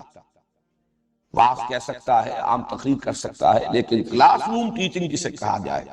جہاں وہ لوگ بیٹھے ہوئے ہوں کہ جو خود درجہ بدرجہ ترقی کرتے ہوئے ایک خاص سطح تک آ گئے، جن کا اپنا ایک ذہنی معیار ہے، ان کو مطمئن کریں۔ یہ جو تدریس ہے، اسی کے ساتھ میں جوڑ رہا ہوں لفظ تفسیر کو، قرآن کے حوالے سے تدریس کسی بھی شے کی ہو سکتی ہے، قرآن کے حوالے سے یہی تفسیر ہے، لکھی جائے گی تو وہ کتابی شکل میں تفسیر بن جائے گی، اور اگر بیٹھ کر کلاس روم میں پڑھائی جائے گی تو وہ گویا کہ ایک تدریس کی شکل اختیار کر لے گی۔ یہ تیسرا درجہ ہے۔ چوتھا درجہ ہے تبلیغ۔ اس تبلیغ کے ساتھ البتہ ایک لفظ کا اضافہ کر لیجئے، وہی میں نے اپنا جو کتاب چاہے مسلمانوں پر قرآن مجید کے حقوق، اس میں اس عنوان جو ہے آخری، 5واں اور آخری حق،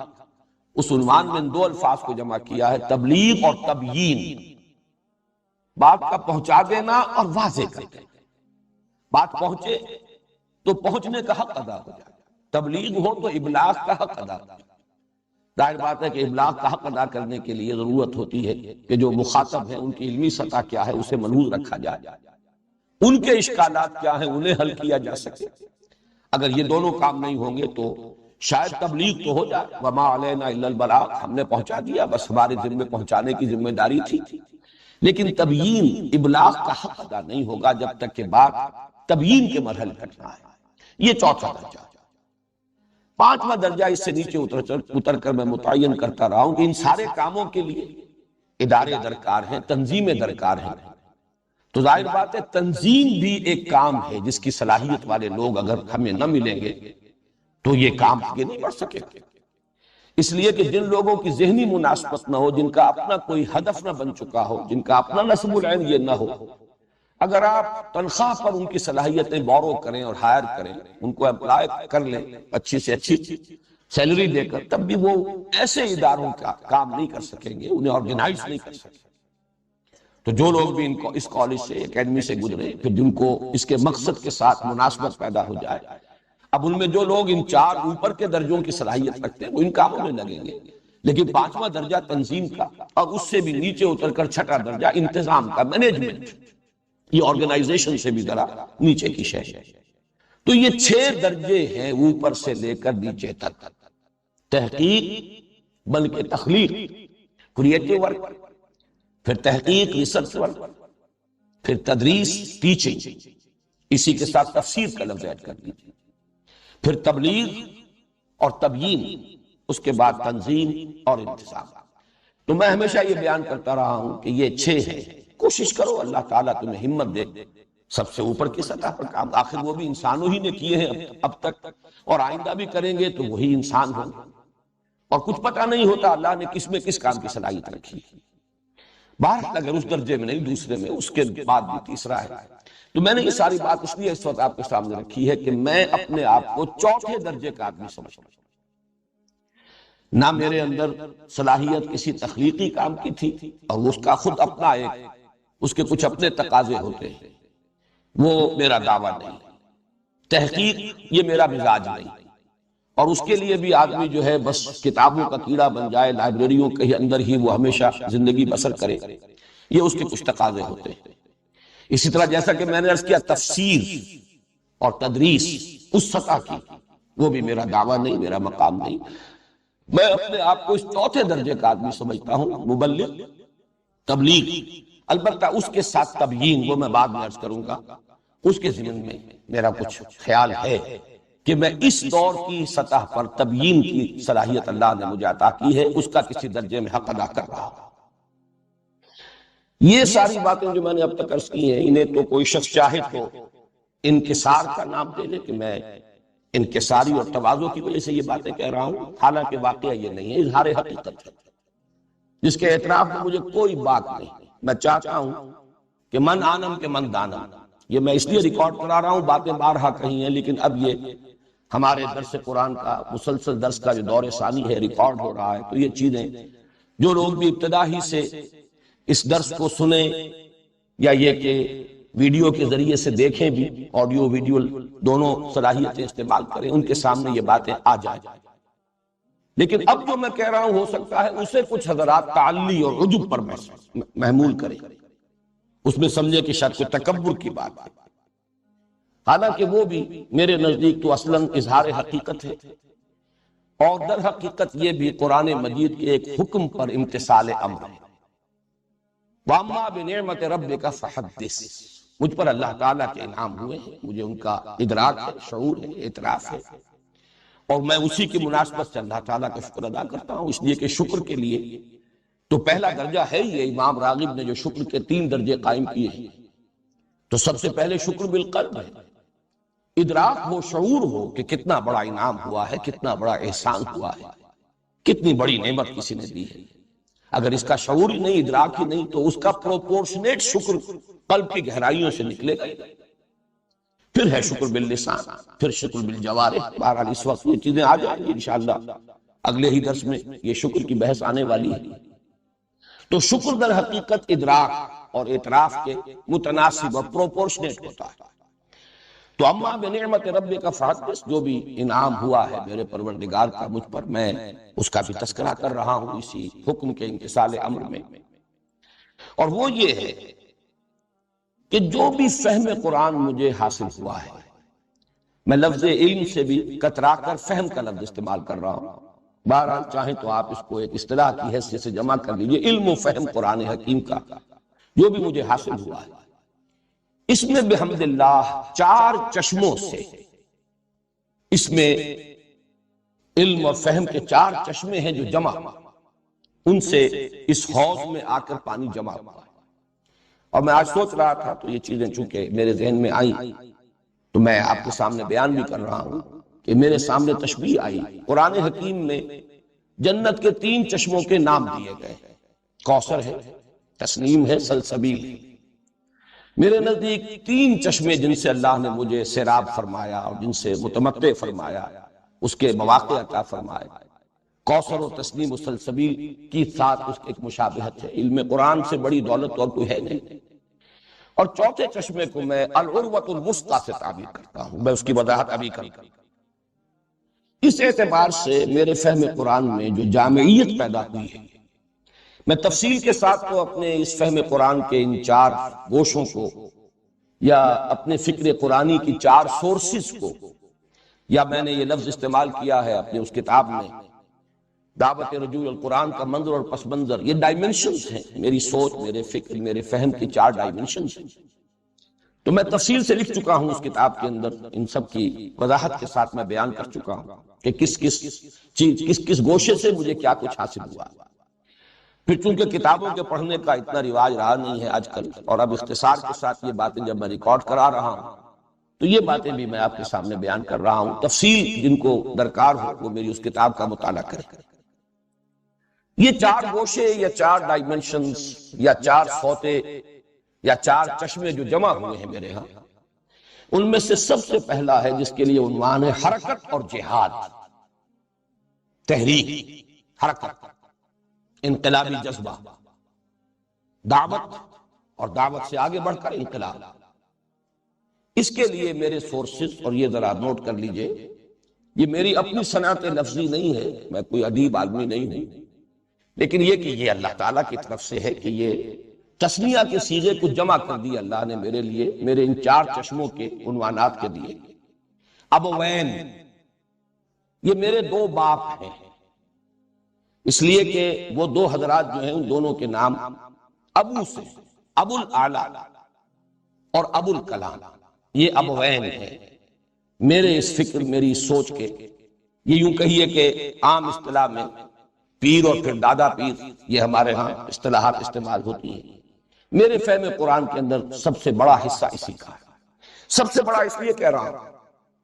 کہ میری زندگی جس رخ پر بھی اب تک گزری ہے، اور اب تو اصل تو گزر ہی چکی ہے، اب تو یوں سمجھئے کہ بہت تھوڑا سا حصہ باقی ہے، والعصر والی بات ہے، دن گزر چکا، یہ تو عصر کا وقت ہے۔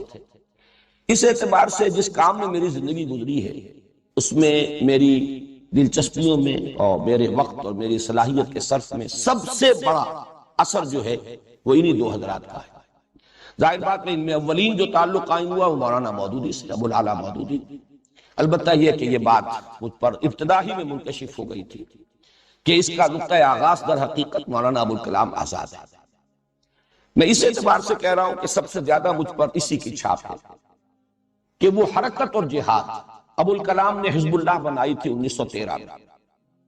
مولانا مودودی نے جماعت اسلامی کی تاسیس کی 1941 میں۔ دونوں کے ہدف ایک ہی مقصد، اور میں نے بھی پھر الحمدللہ کہ اگرچہ میں جماعت اسلامی سے مایوس ہوا کہ وہ سیاست کی بھول بھلائیوں میں گم ہو گئی ہے، اس اصل مقصد کو ترک کر چکی ہے، لیکن بہرحال میں نے اسی تسلسل کو برقرار رکھنے کے لیے تنظیم اسلامی قائم کی، بلکہ بعض اعتبارات سے میں مولانا ابو الکلام سے زیادہ قریب ہو گیا، میں ہی مانا کہ ہم نے تنظیم اسلامی کے لیے بھی بیعت کی اساس کو اختیار کیا۔ مولانا مودودی نے ایک خاص وقت کے تقاضوں سے شاید زیادہ متاثر ہو کر ایک دستوری اور آئینی تنظیم بنائی۔ مولانا آزاد نے 1913 میں بیعت کی بنیاد پر حزب اللہ قائم کی تھی۔ گویا کہ جو اصل ہے اس کی بنیاد، اس کی طرف بھی رجوع کرنے کی اللہ نے توفیق دی۔ ایک اور اعتبار سے بھی مجھے اب مولانا ابو الکلام آزاد سے کچھ زیادہ نسبت قائم ہو رہی ہے کہ وہ بھی ایک طوفان کے مانند جب اٹھے تھے تو تحریک خلافت کے عنوان سے اٹھے تھے۔ شروع میں رجوع الی القرآن، امر بالمعروف نہی عن المنکر، جہاد، یہ تصورات بھی تھی، لیکن پھر ان کی زندگی کا وہ دور جو تھا تحریک خلافت، اس میں ان کے اصل جوہر نمایاں، ان کی تصنیف و تالیف یا تحریر کے جوہر تو زیادہ نمایاں ہوئے تھے الہلال اور بلاغ کے ذریعے سے، لیکن ان کی خطابت کی صلاحیت اور ان کے اندر جو جوش عمل بھرا ہوا تھا وہ تحریک خلافت میں لائی۔ بہرحال میرے اس فہم قرآن کا سب سے پہلا سورس میرے 2 ابوین سید ابو العلا مودودی اور مولانا ابوالکلام آزاد۔ دوسرا تعمق، گہرائی اور نظم قرآن کے سلسلے میں، یہ دوسرا بالکل گوشہ ہے۔ میں اس گہرائی کے لیے کبھی کبھی مثال دیا کرتا ہوں کہ ایک ہے ٹیلیسکوپک ویو لیتا ہے کوئی شخص، تو آپ کو معلوم ہے کہ کروڑ میل کا وہ مشاہدہ کر رہا ہوتا ہے، اس کا جو اس وقت رینج ہوتا ہے مشاہدے کا کروڑوں میل۔ ایک مائکروسکوپ پر ایک نقطے کے اوپر فوکس کر کے جب مائکروسکوپ جو ہے وہ وہاں پر جما دی جاتی ہے، اس کا لینس فوکس کر دیا جاتا ہے، تو پھر اسے اس کے اندر جو بھی عجائب و غرائب وہ نظر آتے ہیں۔ تو قرآن کا بھی ایک انداز یہ ہے کہ اس کا ایک برڈز آئی ویو، اس کا ایک جنرل ورلڈ ویو، اور پھر اس کے لیے بھی برڈز آئی ویو، ایک یہ انداز ہے، اور یہ بھی ضروری ہے، ورنہ ہو سکتا ہے کہ ایک آدمی بڑی باریکیوں ہی کے اندر الجھ کر رہ جائے اور بڑی بڑی حقیقتیں اس کی نگاہ سے اوجھل ہو جائیں، بڑے بڑے حقائق کی طرف سے ذہول ہو جائے اور بال کی کھال اتارنے میں ایک شخص اپنی زندگی گزار دے۔ تو الحمدللہ کہ جہاں پہلی سورس میں وہ ایک وسعت ہے، وسعت اور حرکت، یہ دوسری سورس تعمق، گہرائی، فوکس کرتا، اور اسی میں پھر نظم قرآن کے جو بہت سے پہلو ہیں وہ نمایاں ہوئے ہیں۔ یہاں بھی ہی این، یہ لفظ میں خود وضع کر رہا ہوں اس لیے کہ مولانا اصلاحی اور مولانا فراہی یہ دو اسی نام کی مشابہت سے، جیسے ابو کے مناسبت سے میں نے ابو عین کہا ہے، تو یہ ہی عین یہ میری دوسری سورس ہے، نظم قرآن، اور اس کے اعتبار سے قرآن مجید کے علم و فہم کی جو ڈائمنشن جو سامنے آتی ہے۔ تیسرا ہے فکر جدید کے حوالے سے، اور فکر جدید کے حوالے سے دو کام ہیں جو اصل میں کرنے کے ہیں، اور ان میں جو بھی مجھے حاصل ہوا ہے وہ بھی دو شخصیتوں کا میں ابھی نام لوں گا، وہ دکترین ہیں، میں عربی تلفظ استعمال کر رہا ہوں، دکترین، دو ڈاکٹرز ہیں، لیکن یہ کہ وہ فکر جدید کے حوالے سے کرنے کا کام کیا ہے؟ ایک تو یہ کہ قرآن کی روشنی میں فکر جدید کا تجزیہ، اس میں کیا صحیح ہے کیا غلط ہے، اس لیے کہ اس کو ٹوٹل ریجیکٹ کر دینا بھی یہ بھی محرومی ہے، اس لیے کہ اس میں یقیناً بہت سے موتی موجود ہیں۔ انسانی فکر کا ارتقاء ہوا ہے، انسانی علم کا ارتقاء ہوا ہے، جہاں سائنٹیفک ارتقاء ہوا ہے وہاں سوشل ایولیوشن کا پروسیس بھی جاری رہا ہے۔ ان چیزوں کو جب تک انکارپوریٹ نہیں کیا جائے گا، اس وقت جس فکر کی ہم بنیاد ڈال رہے ہیں تو محرومی ہوگی، وہ ایسے ہی ہوگا جیسے کہ وقت کے تقاضے کو پورا کرنے سے قاصر رہے۔ اس اعتبار سے قرآن کی روشنی میں فکر جدید کا تجزیہ کہ اس میں صحیح کیا ہے، حق کتنا ہے، باطل کتنا ہے، اور پھر فکر جدید میں جو صحیح ہو حصہ اسے اس فہم قرآن میں انکارپوریٹ کرنا، شامل کرنا، ورنہ یہ کہ اس دور کی تبلیغ کا حق ادا نہیں، تبیین کا حق ادا نہیں ہو سکتا۔ صرف تبلیغ تو ہو جائے گی جیسا کہ میں نے پہلے عرض کیا تھا، اور آدمی یہ سمجھ لے گا ما علینا الا البلاغ، ہمارے ذمہ تو بس پہنچانے کی ذمہ داری تھی، لیکن اگر آپ فکر جدید کا جو حصہ صحیح ہے اگر اس کو انکارپوریٹ نہیں کریں گے اپنے اس فہم قرآن میں، تو پھر اس دور میں تبیین قرآن کا حق ادا نہیں ہوگا۔ ان دونوں پہلوؤں سے ڈاکٹر رفیع الدین اور ڈاکٹر اقبال، یہ دونوں بہت سے حضرات کے علم میں ہے، حکمت اقبال کے نام سے کتاب ان کی آج کل حکمت قرآن جو پرچہ ہمارا انجمن کا شائع ہو رہا ہے، تسلسل کے ساتھ کتاب شائع ہو رہی ہے، تو یہ ڈاکٹر رفیع الدین اور ان کی ایک کتاب بہت اہم ہے، قرآن اور علم جدید۔ لیکن یہ کہ یہ ساری چیزیں در حقیقت ڈاکٹر رفیع الدین کا بھی کہنا یہ ہے کہ اصل میں علامہ اقبال سے ماخوذ ہے۔ تو یہ ڈاکٹرین جو ہے یہ میری تیسری سورس ہے۔ چوتھی سورس بھی کہہ لیجئے، لیکن یہ کہ میں ان تین کے لیے جو اب تک میں نے بیان کیے ہیں، میں نے چشموں کی تشبیہ اختیار کی ہے، کوثر و تسنیم و سلسبیل، لیکن چوتھے کو میں العروۃ الوثقی کہہ رہا ہوں۔ العروۃ الوثقی، عروہ کہتے ہیں کنڈے کو، وثقی بہت مضبوط کنڈا، جس کو آدمی تھام لے تو گویا کہ اسے سہارا مل گیا اور اس کے لیے تحفظ، بچاؤ، کہیں آدمی پھسلنے کا اندیشہ ہے تو کسی چیز پر ہاتھ ڈال لیتا ہے، کہیں گر رہا تھا اگر اونچائی سے درمیان میں کوئی کنڈا ہاتھ میں آ گیا اس کو پکڑ لیا، اسے لٹکا ہوا ہے تو اب اس کنڈے ہی میں اس کی جان ہے، اس لیے کہ یہ کنڈا اگر اپنی جگہ سے نکل گیا تو بھی نیچے گر جائے گا، اور اگر کنڈا چھوٹ گیا ہاتھ سے تب بھی وہ برباد ہو جائے گا۔ تو العروۃ الوثقی یہ قرآن مجید کی اصطلاح ہے،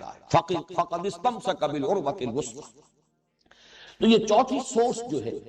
یہ محض سورس نہیں ہے بلکہ میرے لیے حفاظت اور تحفظ اور بچاؤ کا بہت بڑا ذریعہ العروۃ الوثقی رہا ہے۔ اور یہ کیا ہے؟ اس میں ایک ہے تمسک بالاسلاف، ایک تسلسل ہے امت کا 1400 برس، یہ امت کی تاریخ ہے، اس میں بڑی روشنی ہے، اس میں ہمارے اسلاف کے بڑے کارنامے ہیں، پھر اس میں جو تسلسل ہے اور اس تسلسل کے ساتھ جن چیزوں پر اجماع ہو گیا ان کے ساتھ جڑے رہنا، یہ انسان کی عافیت کے لیے، انسان کی حفاظت کے لیے بہت ضروری ہے۔ بسا اوقات ذہین آدمی کے ذہن میں کوئی ایک لہر جو ہے کبھی اٹھتی ہے، اور انسان کو چونکہ اپنے کسی خیال سے، جیسے اپنی تخلیق سے اسے بہت محبت ہوتی ہے، اپنی اولاد سے محبت ہوتی ہے، اسی طرح اپنے کسی نئے خیال سے انسان کو محبت ہوتی ہے، لیکن اس نئے خیال کی رو میں آدمی بہہ کر نکل جائے تو ہو سکتا ہے کہ دور چلا جائے۔ اس کے لیے ضروری ہے کہ کسی کنڈے پر اس کا ہاتھ ہو، ادھر ادھر ہاتھ مارے، ایک ہاتھ سے کنڈا پکڑا ہوا ہو، دوسری طرف سے ہاتھ مارے، جہاں جہاں تک رسائی ہو، جو حاصل کر سکتا ہو لے، لیکن وہ کنڈا نہیں چھٹنا چاہیے۔ وہ کنڈا چھٹ گیا تو پتہ نہیں کوئی لہر اسے کہاں لے جائے، جیسے کہ قرآن مجید میں سورہ حج میں تمثیل آئی ہے کہ تہوی بہ الریح فی مکان سحیق، پھر یہ کہ ہوا، یا یہ کہ کوئی شکاری پرندے اڑا کر لے جائیں گے، تخطفہ الطیر اور تہوی بہ الریح فی مکان سحیق، یا ہوا کا کوئی جھونکا، یا یہ کہ جس جہاز کا لنگر نہ رہا ہو اسے کوئی لہر جو ہے لے جائے گی اور کسی طرف بھی اس کو چلا دے گی۔ تو یہ العروۃ الوثقی، یہ میرے دو شیخین۔ اب یہ دیکھیے، یہ بھی صنعت لفظی ہے اگرچہ، لیکن میری نہیں ہے، ایجاد بندہ نہیں ہے۔ شیخ الاسلام مولانا شبیر احمد عثمانی رحمہ اللہ، پاکستان کے پہلے اور آخری شیخ الاسلام، اور ان کے استاد شیخ الہند رحمہ اللہ، جنہیں کہ میں 14ویں صدی کا سب سے بڑا مجدد سمجھتا ہوں، 14ویں صدی ہجری۔ یہ شیخین ہیں، شیخ الہند کا ترجمہ اور علامہ شبیر احمد عثمانی شیخ الاسلام، ان کے حواشی، تقریباً 5 پارے کے حواشی بھی حضرت شیخ الہند کے ہیں، بقیہ 25 پاروں کے حواشی وہ ہیں شیخ الاسلام علامہ شبیر احمد عثمانی رحمۃ اللہ علیہ۔ یہ میرے لیے العروۃ الوثقی ہے۔ اس میں تمسک بالاسلاف کے ساتھ ایک اور چیز ایڈ کر لیجئے، اور وہ ہے تصوف۔ دین کی کچھ باطنی حقیقتیں ہیں، کچھ قلبی کیفیات ہیں جو مطلوب ہیں، دین کا ظاہر ہے، وہ بھی اپنی جگہ بڑا اہم ہے، بہت ضروری ہے۔ جیسے عبادت کے 2 جز، ابھی سورہ فاتحہ بھی انشاءاللہ اگلے ہفتے یہ زیر بحث آئیں گی باتیں۔ عبادت کے 2 جز ہیں، ایک اس کا جسد ظاہری ہے، وہ ہے اطاعت، اللہ کی کلی اطاعت، ایک اس کی روح باطنی ہے، وہ ہے محبت۔ اب یہ محبت کچھ اور شے ہے،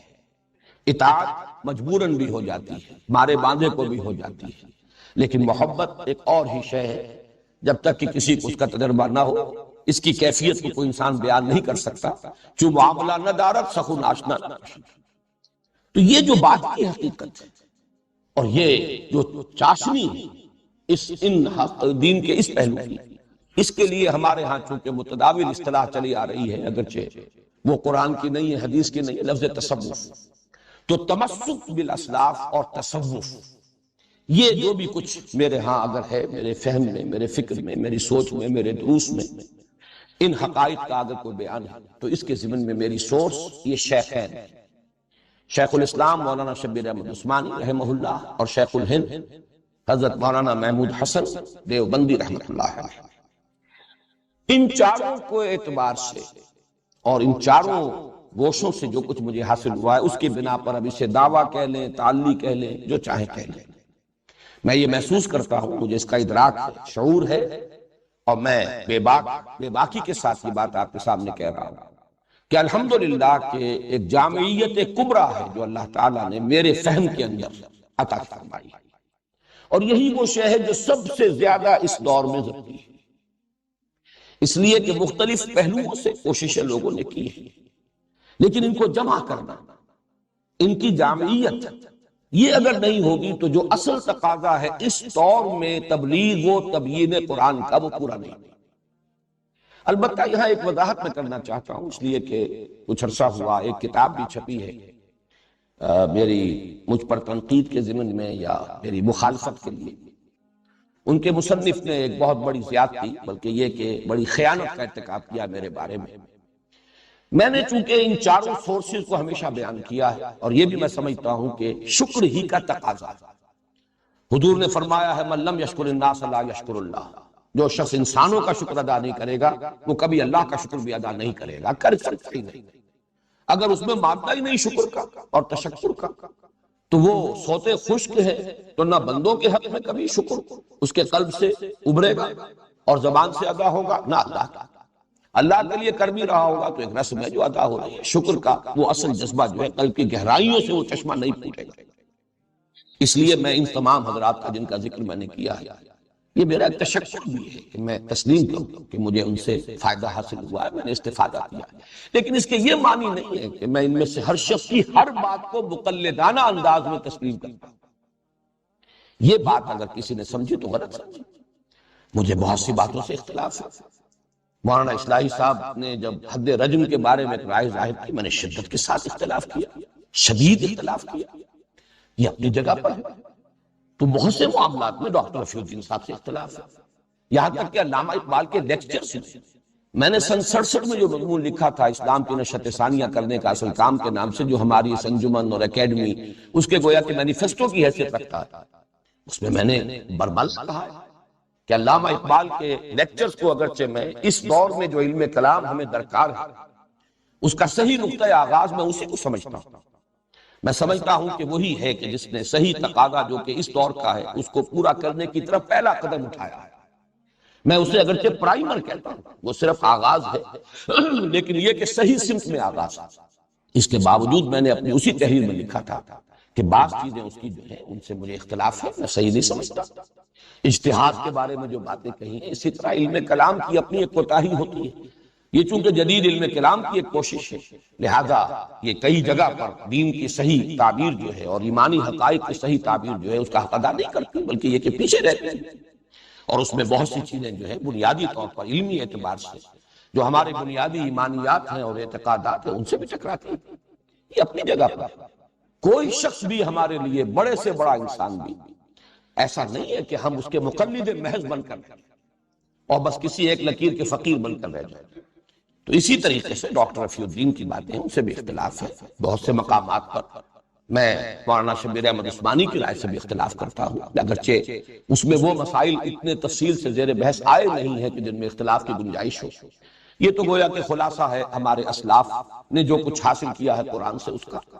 لیکن یہ کہ بہرحال یہ بات ظاہر سامنے رہنی چاہیے کہ میں ان سب کو اگر اپنا سورس معین کر رہا ہوں تو اس کا مطلب یہ نہیں ہے کہ ان کی ہر بات کی میں تصویب کر رہا ہوں اور ان کی ہر بات میری طرف منسوب کی جا سکتی ہے۔ ایک کتاب اس کا میں حوالہ دے رہا ہوں ابھی، وہ لکھی گئی ہے اور اس میں وہ ساری چیزیں جو ہیں میرے سر تھوپ دی گئی، حتیٰ کہ مولانا اصلاحی صاحب کا جو رجم کا معاملہ وہ بھی میرے سر تھوپ دیا گیا، چونکہ انہوں نے اس نے مانا ہے کہ وہ میری سورس ہے، تو گویا کہ ان کی تمام باتیں جو ہیں وہ انہی کی باتیں شمار ہوئی۔ تو میں نے صرف چاہا کہ اس کی بھی وضاحت کر دوں کہ میں نے استفادہ کیا ہے، لیکن یہ استفادہ اس طرح نہیں ہے کہ آنکھیں بند کر کے اور اندھے بہرے ہو کر استفادہ کیا اور تقلید اعمیٰ کا استفادہ نہیں ہے۔ میں نے وہاں سے چیزیں لی ہیں، اور یہ بھی ہے الحمدللہ کہ اگرچہ ان میں سے بعض حضرات کے ساتھ حسن ظن کسی خاص پہلو سے مجروح ہوتا رہا، لیکن اس کے یہ معنی نہیں ہوئے کہ میں جو بھی میں نے فکر قرآنی کے ضمن میں ان سے استفادہ کیا تھا اور میری اس سوچ اور فہم میں جو ڈائمنشن ان کے حوالے سے اضافہ ہوا تھا ڈائمنشن کا، میں اسے تج دوں، اس لیے کہ فکر علیحدہ شے ہے اور کسی انسان کی اپنی شخصی اس کی روش اس کا طرز عمل بالکل علیحدہ شے ہے، جس کے ضمن میں علامہ اقبال کو میں فکر اسلامی کا اس دور میں مجدد مانتا ہوں۔ اس کے باوجود میں یہ تسلیم کرتا ہوں کہ علمی عملی اعتبار سے وہ بہت پیچھے تھے۔ ان پہلوؤں سے ہمیں اس بات کی کوشش کرنی چاہیے کہ اپنے دل کو کھلا رکھے، اپنے ذہن کو وسیع رکھے، جہاں جو چیز ہے اس کو مانے، جو شے نہیں ہے اس کا بھی ادراک ہونا چاہیے، اس کو بھی انسان تسلیم کرے۔ بہرحال یہ تو میرے اس فہم قرآن کے 4 گوشے یا 4 سورسز ہیں جو میں نے آپ کے سامنے رکھی۔ اس پر مزید اللہ تعالیٰ کی جو عنایات مجھ پر ہوئی ہیں میں ان کا تذکرہ کر رہا ہوں۔ سب سے پہلی عنایت تو یہی ہے اور سب سے بڑی کہ اللہ نے ایسے حالات پیدا کیے کہ میرا یہ پینورامک ویو بن سکا۔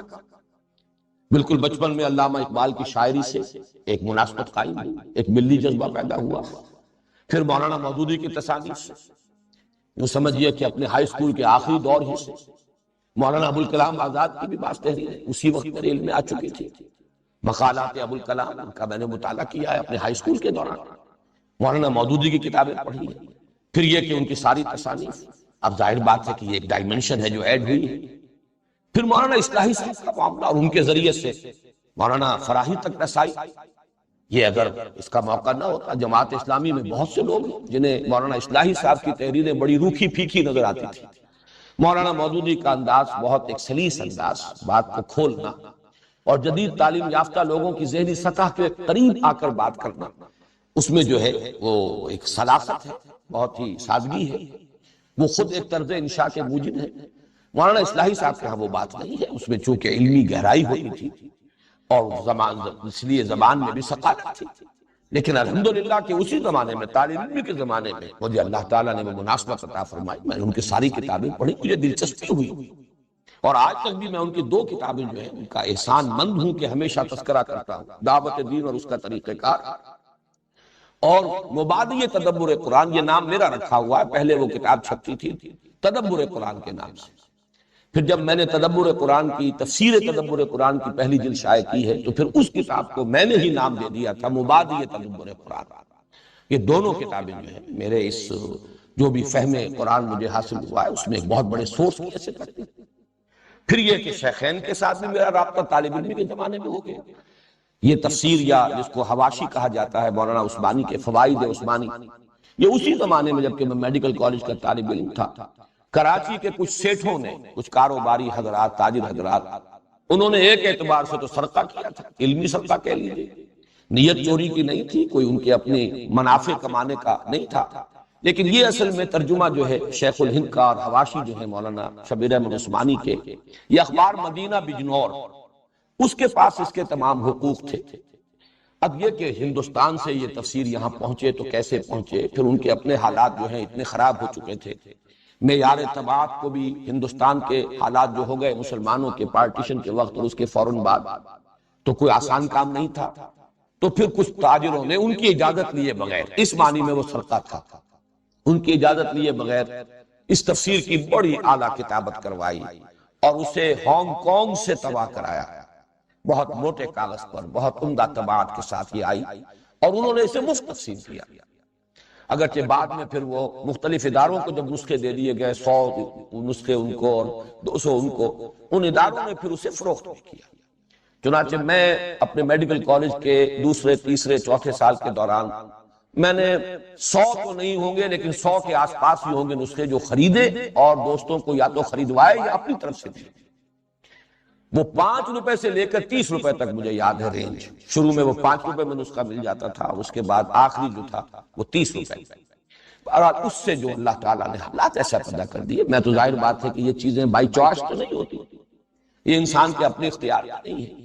کہ اس طریقے سے ایسے حالات بنتے چلے گئے. اور اس کے بعد پھر یہ کہ ڈاکٹر رفیع الدین اور خاص طور پر پروفیسر یوسف سلیم چشتی، ان سے جو روابط قائم ہوئے، ان کے حوالے سے علامہ اقبال کے فکر کی جو خاص طور پر فارسی میں جو ان کا فلسفہ ہے اور فکر ہے اس سے آشنائی ہوئی. تو یہ اللہ کا فضل اور کرم ہے،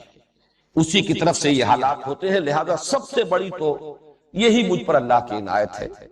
میں اس کے لیے عرض کروں گا کہ قرآن مجید میں جیسے کہ سورہ بنی اسرائیل میں آیا ہے حضور سے خطاب کر کے، ان فضلہ کان علیک کبیرا، اے نبی آپ پر اللہ کا بہت بڑا فضل ہوا ہے.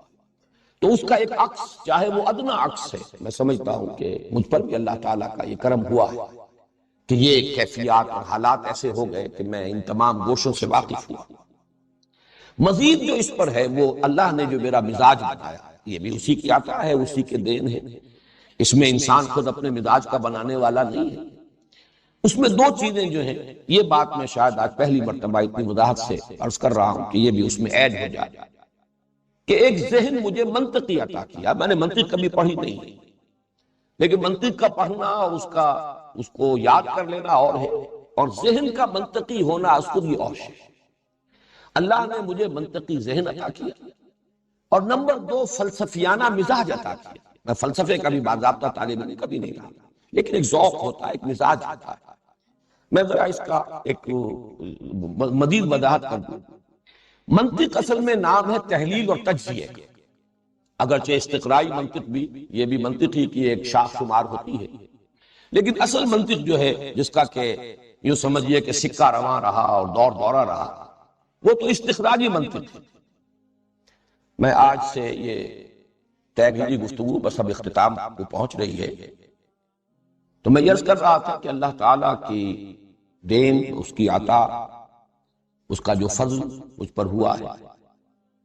کہ ذہن منطقی اور مزاج فلسفیانہ۔ مراد کیا ہے؟ منطق در حقیقت نام ہے تجزیے کا اور تحلیل کا، کسی چیز کا تجزیہ کر کے، اس کی تحلیل کر کے اس کے اجزاء کو سمجھنا، اور فلسفیانہ مزاج نام ہے اس کا کہ چیزوں کو جمع کر کے ایک حقیقت کلی کا ادراک کرنے کی کوشش کی۔ فلسفہ نام ہی اس کا ہے۔ سائنس کے مقابلے میں جب فلسفہ ہم بولتے ہیں، ایک طبیعیات اور ایک ما بعد الطبیعیات، ما بعد الطبیعیات در حقیقت اس کائنات کے کلی حقائق سے بحث کرتی ہے۔ وجود کیا ہے، اس کا آغاز کیا ہے، اس کا اختتام کیا ہے، زندگی کیا ہے، انسان کیا ہے، خیر کیا ہے، شر کیا ہے۔ تو یہ در حقیقت ایک ورلڈ ویو، ایک جامع تصور جو ہے وہ آدمی مرتب کرتا ہے۔ تو جہاں منطق جو ہے وہ تحلیل اور تجزیے کا نام ہے، وہاں فلسفے میں تالیف اور جمع و تالیف، جمع کرنا اور اس سے ایک ورلڈ ویو بنانے کی کوشش کرنا۔ تو یہ مزاج میرا ہے، اگرچہ نہ میں منطق کا طالب علم رہا اور نہ فلسفے کا طالب علم رہا، لیکن یہ اللہ کی دین ہے۔ تو وہ چار سورسز سے جو کچھ مجھے حاصل ہوا ہے، معاملہ صرف یہ نہیں ہے کہ میں صرف اسے نقل کر رہا ہوں، صرف اسے بیان کر رہا ہوں، میں نے اس میں جمع و تالیف کی، میں نے ان گوشوں کو جمع کیا ہے، آپس میں ان کو انٹر کنیکٹ کیا ہے، ان میں ربط قائم کیا ہے۔ یہ اللہ تعالیٰ کا فضل ہے، اور یہی وجہ ہے کہ جو قبول عام حاصل ہوا ہے، درس قرآن جس درجے یہاں مقبول رہا، اتوار کی صبح کا جو درس ہوتا تھا، جبکہ اتوار کی چھٹی ہوتی تھی، وہ درس جو ہے شاید اس طرح کا درس پوری دنیا میں اس زمانے میں کہیں نہ رہا، اس کے چرچے ہوئے ہیں، اس کا شہرہ ہوا ہے۔ پھر یہ کہ جس طریقے سے آج کیسٹس جو ہیں وہ مقبول ہیں، لاکھوں کی تعداد میں، کونے کونے میں جہاں بھی کوئی اردو بولنے والے لوگ ہیں، سمجھنے والے لوگ ہیں، وہ کیسٹ پہنچ چکے ہیں۔ یہ سب اسی لیے ہے کہ وہ محسوس کرتے ہیں کہ اس دور کے تقاضوں کے مطابق ایک ابلاغ، اس کی تبیین، اس کا کسی درجے میں حق ادا ہوتا ہے۔ چنانچہ میرے شدید ترین ناقدین نے بھی، میں نے یہ چیزیں نقل بھی کی ہیں اپنے اس کتاب میں، دعوت رجوع القرآن کا منظر اور پس منظر، انہوں نے بھی یہ اعتراف کیا کہ تمہارے درس سے ہر شخص کچھ نہ کچھ لے کر ضرور اٹھتا ہے، یعنی مختلف مزاج کے لوگ آتے ہیں، لیکن یہ کہ مختلف مزاج کے لوگوں کو کچھ نہ کچھ ملتا ہے، انہیں کچھ غذا ملتا ہے۔ ظاہر ہے کہ اگر ملے نہ تو پھر دوبارہ کو پلٹ کر نہیں آئے گا، کوئی نہ کوئی ذہنی ہم آہنگی ہوتی ہے، کوئی انسان کو محسوس ہوتا ہے کہ مجھے کچھ ملا ہے، کوئی مناسبت قائم ہوتی ہے، کوئی فائدہ نظر آتا ہے، تبھی آدمی پلٹ کر آتا ہے، ورنہ کون اپنا وقت آج کی دنیا میں جو سب سے قیمتی شے ہے وہ تو وقت ہے، سب سے زیادہ جس کی سکیرسٹی ہے، جس کا فقدان ہے، جس کی کمیابی اور نایابی ہے، وہ تو فرصت ہے۔ اس اعتبار سے اگر لوگ یہ وقت صرف کرتے ہیں تو اس لیے کرتے ہیں کہ وہ محسوس کرتے ہیں کہ کچھ ملتا ہے، کچھ حاصل ہوتا ہے۔ ذالک فضل اللہ یؤتیہ من یشاء، جیسا کہ میں نے عرض کیا تھا کہ اس کو تعلی پر بھی محمول کریں، مجھے اعتراض نہیں ہوگا، اس سے دعویٰ اور ادعا کہیں تو بھی میں آپ سے اس پہ الجھوں گا نہیں، لیکن میرے نزدیک جہاں وہ ایک حقیقت میں نے بیان کر دی کہ میں باضابطہ طالب علم نہیں رہا ہوں، نہ علوم عربی کا، نہ علوم دینیہ کا، نہ میں نے فلسفہ پڑھا، نہ میں نے منطق پڑھی، میں تو طالب علم رہا ہوں جیسا آپ کو معلوم ہے۔ ویسے ایم اے اسلامیات تو کر لیا تھا، لیکن میں سمجھتا ہوں کہ اس کا تو ذکر کرنا بھی در حقیقت اس پوری گفتگو میں اس کا بالکل غیر متعلق سی بات ہے، وہ کوئی کسی درجے میں بھی وہ کوئی حیثیت اس کی نہیں ہے، اگرچہ کراچی یونیورسٹی میں فرسٹ بھی آ گیا تھا، لیکن وہ تو میں نے بھاگتے دوڑتے ایسے ہی، صرف یہ کہ بغیر کچھ پڑھے لکھے، سوائے اس کے کہ فقہ کی ایک کتاب تو میں نے کچھ دن پڑھی ہے، لیکن باقی یہ کہ اس کے لیے کبھی کچھ پڑھنے لکھنے کا معاملہ نہیں ہوا۔ یہ چیزیں تو ہمارے ہاں علم اس درجے گر چکا ہے، علم کی سطح اتنی گر چکی ہے کہ یہ جو کچھ آج کل کی ڈگریاں ہیں ان کا میں تذکرہ بھی نہیں کرنا چاہتا، لیکن میری اصل تعلیم جو تھی وہ تو ظاہر بات ہے کہ کچھ سائنس کی تھی، کچھ پھر طب کی تھی۔ بہرحال یہ میں نے اپنے ایک ذاتی حیثیت کا تعین جو ہے میں نے ضروری سمجھا کہ اب جو ہم یہ درس قرآن سلسلے وار شروع کر رہے ہیں تو میں اس بات کو ریکارڈ پر لے آؤں۔ اب آئیے سورہ فاتحہ۔ سورہ فاتحہ کے ضمن میں بھی آج صرف ابتدائی تمہیدی مباحث پورے ہو سکیں گے، پھر اس سورہ مبارکہ کے 3 حصے ہیں جن میں سے ہم کوشش کریں گے کہ ایک حصہ کل پورا پڑھ لیں، بقیہ 2 حصے اگلے ہفتے کی 2 نشستوں میں مکمل ہوں گے۔ سب سے پہلی بحث جو ہے اس کے تعارفی یا تمہیدی مباحث میں سے وہ ہے کہ یہ قرآن حکیم کی پہلی سورت ہے، اور یہ پہلی سورت ہونا دونوں اعتبارات سے، مصحف کی پہلی سورت تو ہے ہی، سبھی جانتے ہیں، اسی اعتبار سے اس کا نام ہے الفاتحہ۔ فتح کہتے ہیں کھولنے کو، فتح یفتح کھول، مفتاح کہتے ہیں کنجی کو جس سے تالا کھل جائے، چابی۔ الفاتحہ کھولنے والی، یعنی دی اوپننگ سورہ آف دی قرآن۔ یہ انگریزی کا لفظ زیادہ اس کی مناسبت کو ظاہر کر رہا ہے، فاتحہ کی اوپننگ سورہ۔ تو یہ در حقیقت قرآن مجید کی، مصحف کی تو پہلی سورت ہے ہی، لیکن یہ نوٹ کر لیجئے کہ ترتیب نزولی میں بھی پہلی مکمل سورت جو حضور پر نازل ہوئی وہ یہی ہے۔ اگرچہ وہ ترتیب نزولی کا میں عرض کر چکا ہوں تمہیدی مباحث میں، تعارف قرآن میں، کہ پورے یقین اور جزم کے ساتھ اور حتمی طور پر کہنا تو بہت مشکل ہے، اختلافی آراء موجود ہیں، لیکن تقریباً اجماع ہے اس پر کہ سورہ فاتحہ سے قبل صرف متفرق آیات نازل ہوئی ہیں، جو سورہ علق کے آغاز میں ہیں 5 آیات بالاتفاق، جو سورہ نون کی شروع میں ہے، سورہ قلم بھی اس کا نام ہے، 7 آیات، سورہ مزمل کی ابتدائی 7 آیات، سورہ مدثر کی ابتدائی 7 آیات، اور پھر مکمل سورت جو پوری نازل ہوئی وہ یہ سورہ فاتحہ ہے، اور یہ بھی آپ کو معلوم ہے کہ 7 ہی آیات پر مشتمل ہے، اس پر اگرچہ گفتگو بعد میں ہوگی۔ تو پہلی سورت ہونا اس سورہ مبارکہ کا دونوں اعتبارات سے ہو گیا، ایک یہ کہ یہ مصحف کی پہلی سورت ہے، اور نمبر 2 یہ کہ سب سے پہلی مکمل سورت جو حضور صلی اللہ علیہ وسلم پر نازل ہوئی وہ سورہ فاتحہ ہے۔ دوسری بحث ہے اس کے نام۔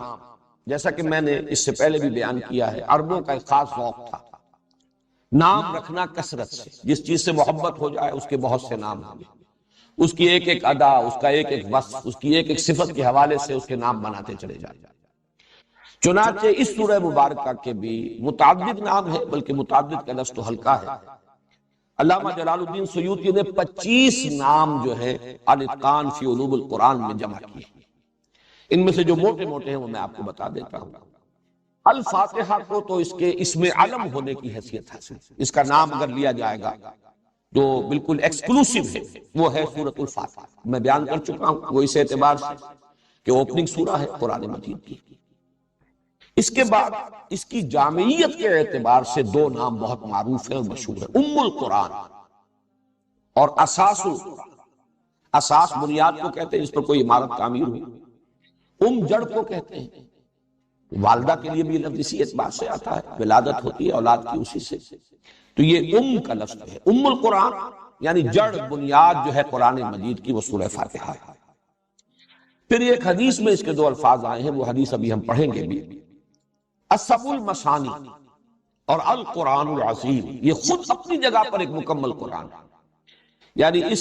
سورہ مبارکہ کی عظمت کو ظاہر کرنے کے لیے، چونکہ یہ الفاظ خود محمد رسول اللہ صلی اللہ علیہ وسلم نے استعمال فرمائے ہیں، ابھی ذرا ٹھہر جاؤ میں بعد میں کروں۔ تو السبع المثانی 7 دہرائی جانے والیاں، بار بار پڑھی جانے والیاں 7 آیات، اور القرآن العظیم یہ بھی اس کا ایک نام ہے، یہ خود اپنی جگہ ایک مکمل قرآن ہے اور عظمت والا قرآن۔ پھر جو اس کے مضامین ہیں اور پھر اس کے جو مختلف اجزاء ہیں اس کے اعتبار سے سورۃ الحمد، سورۃ الشکر، سورۃ الصلاح، سورۃ السؤال،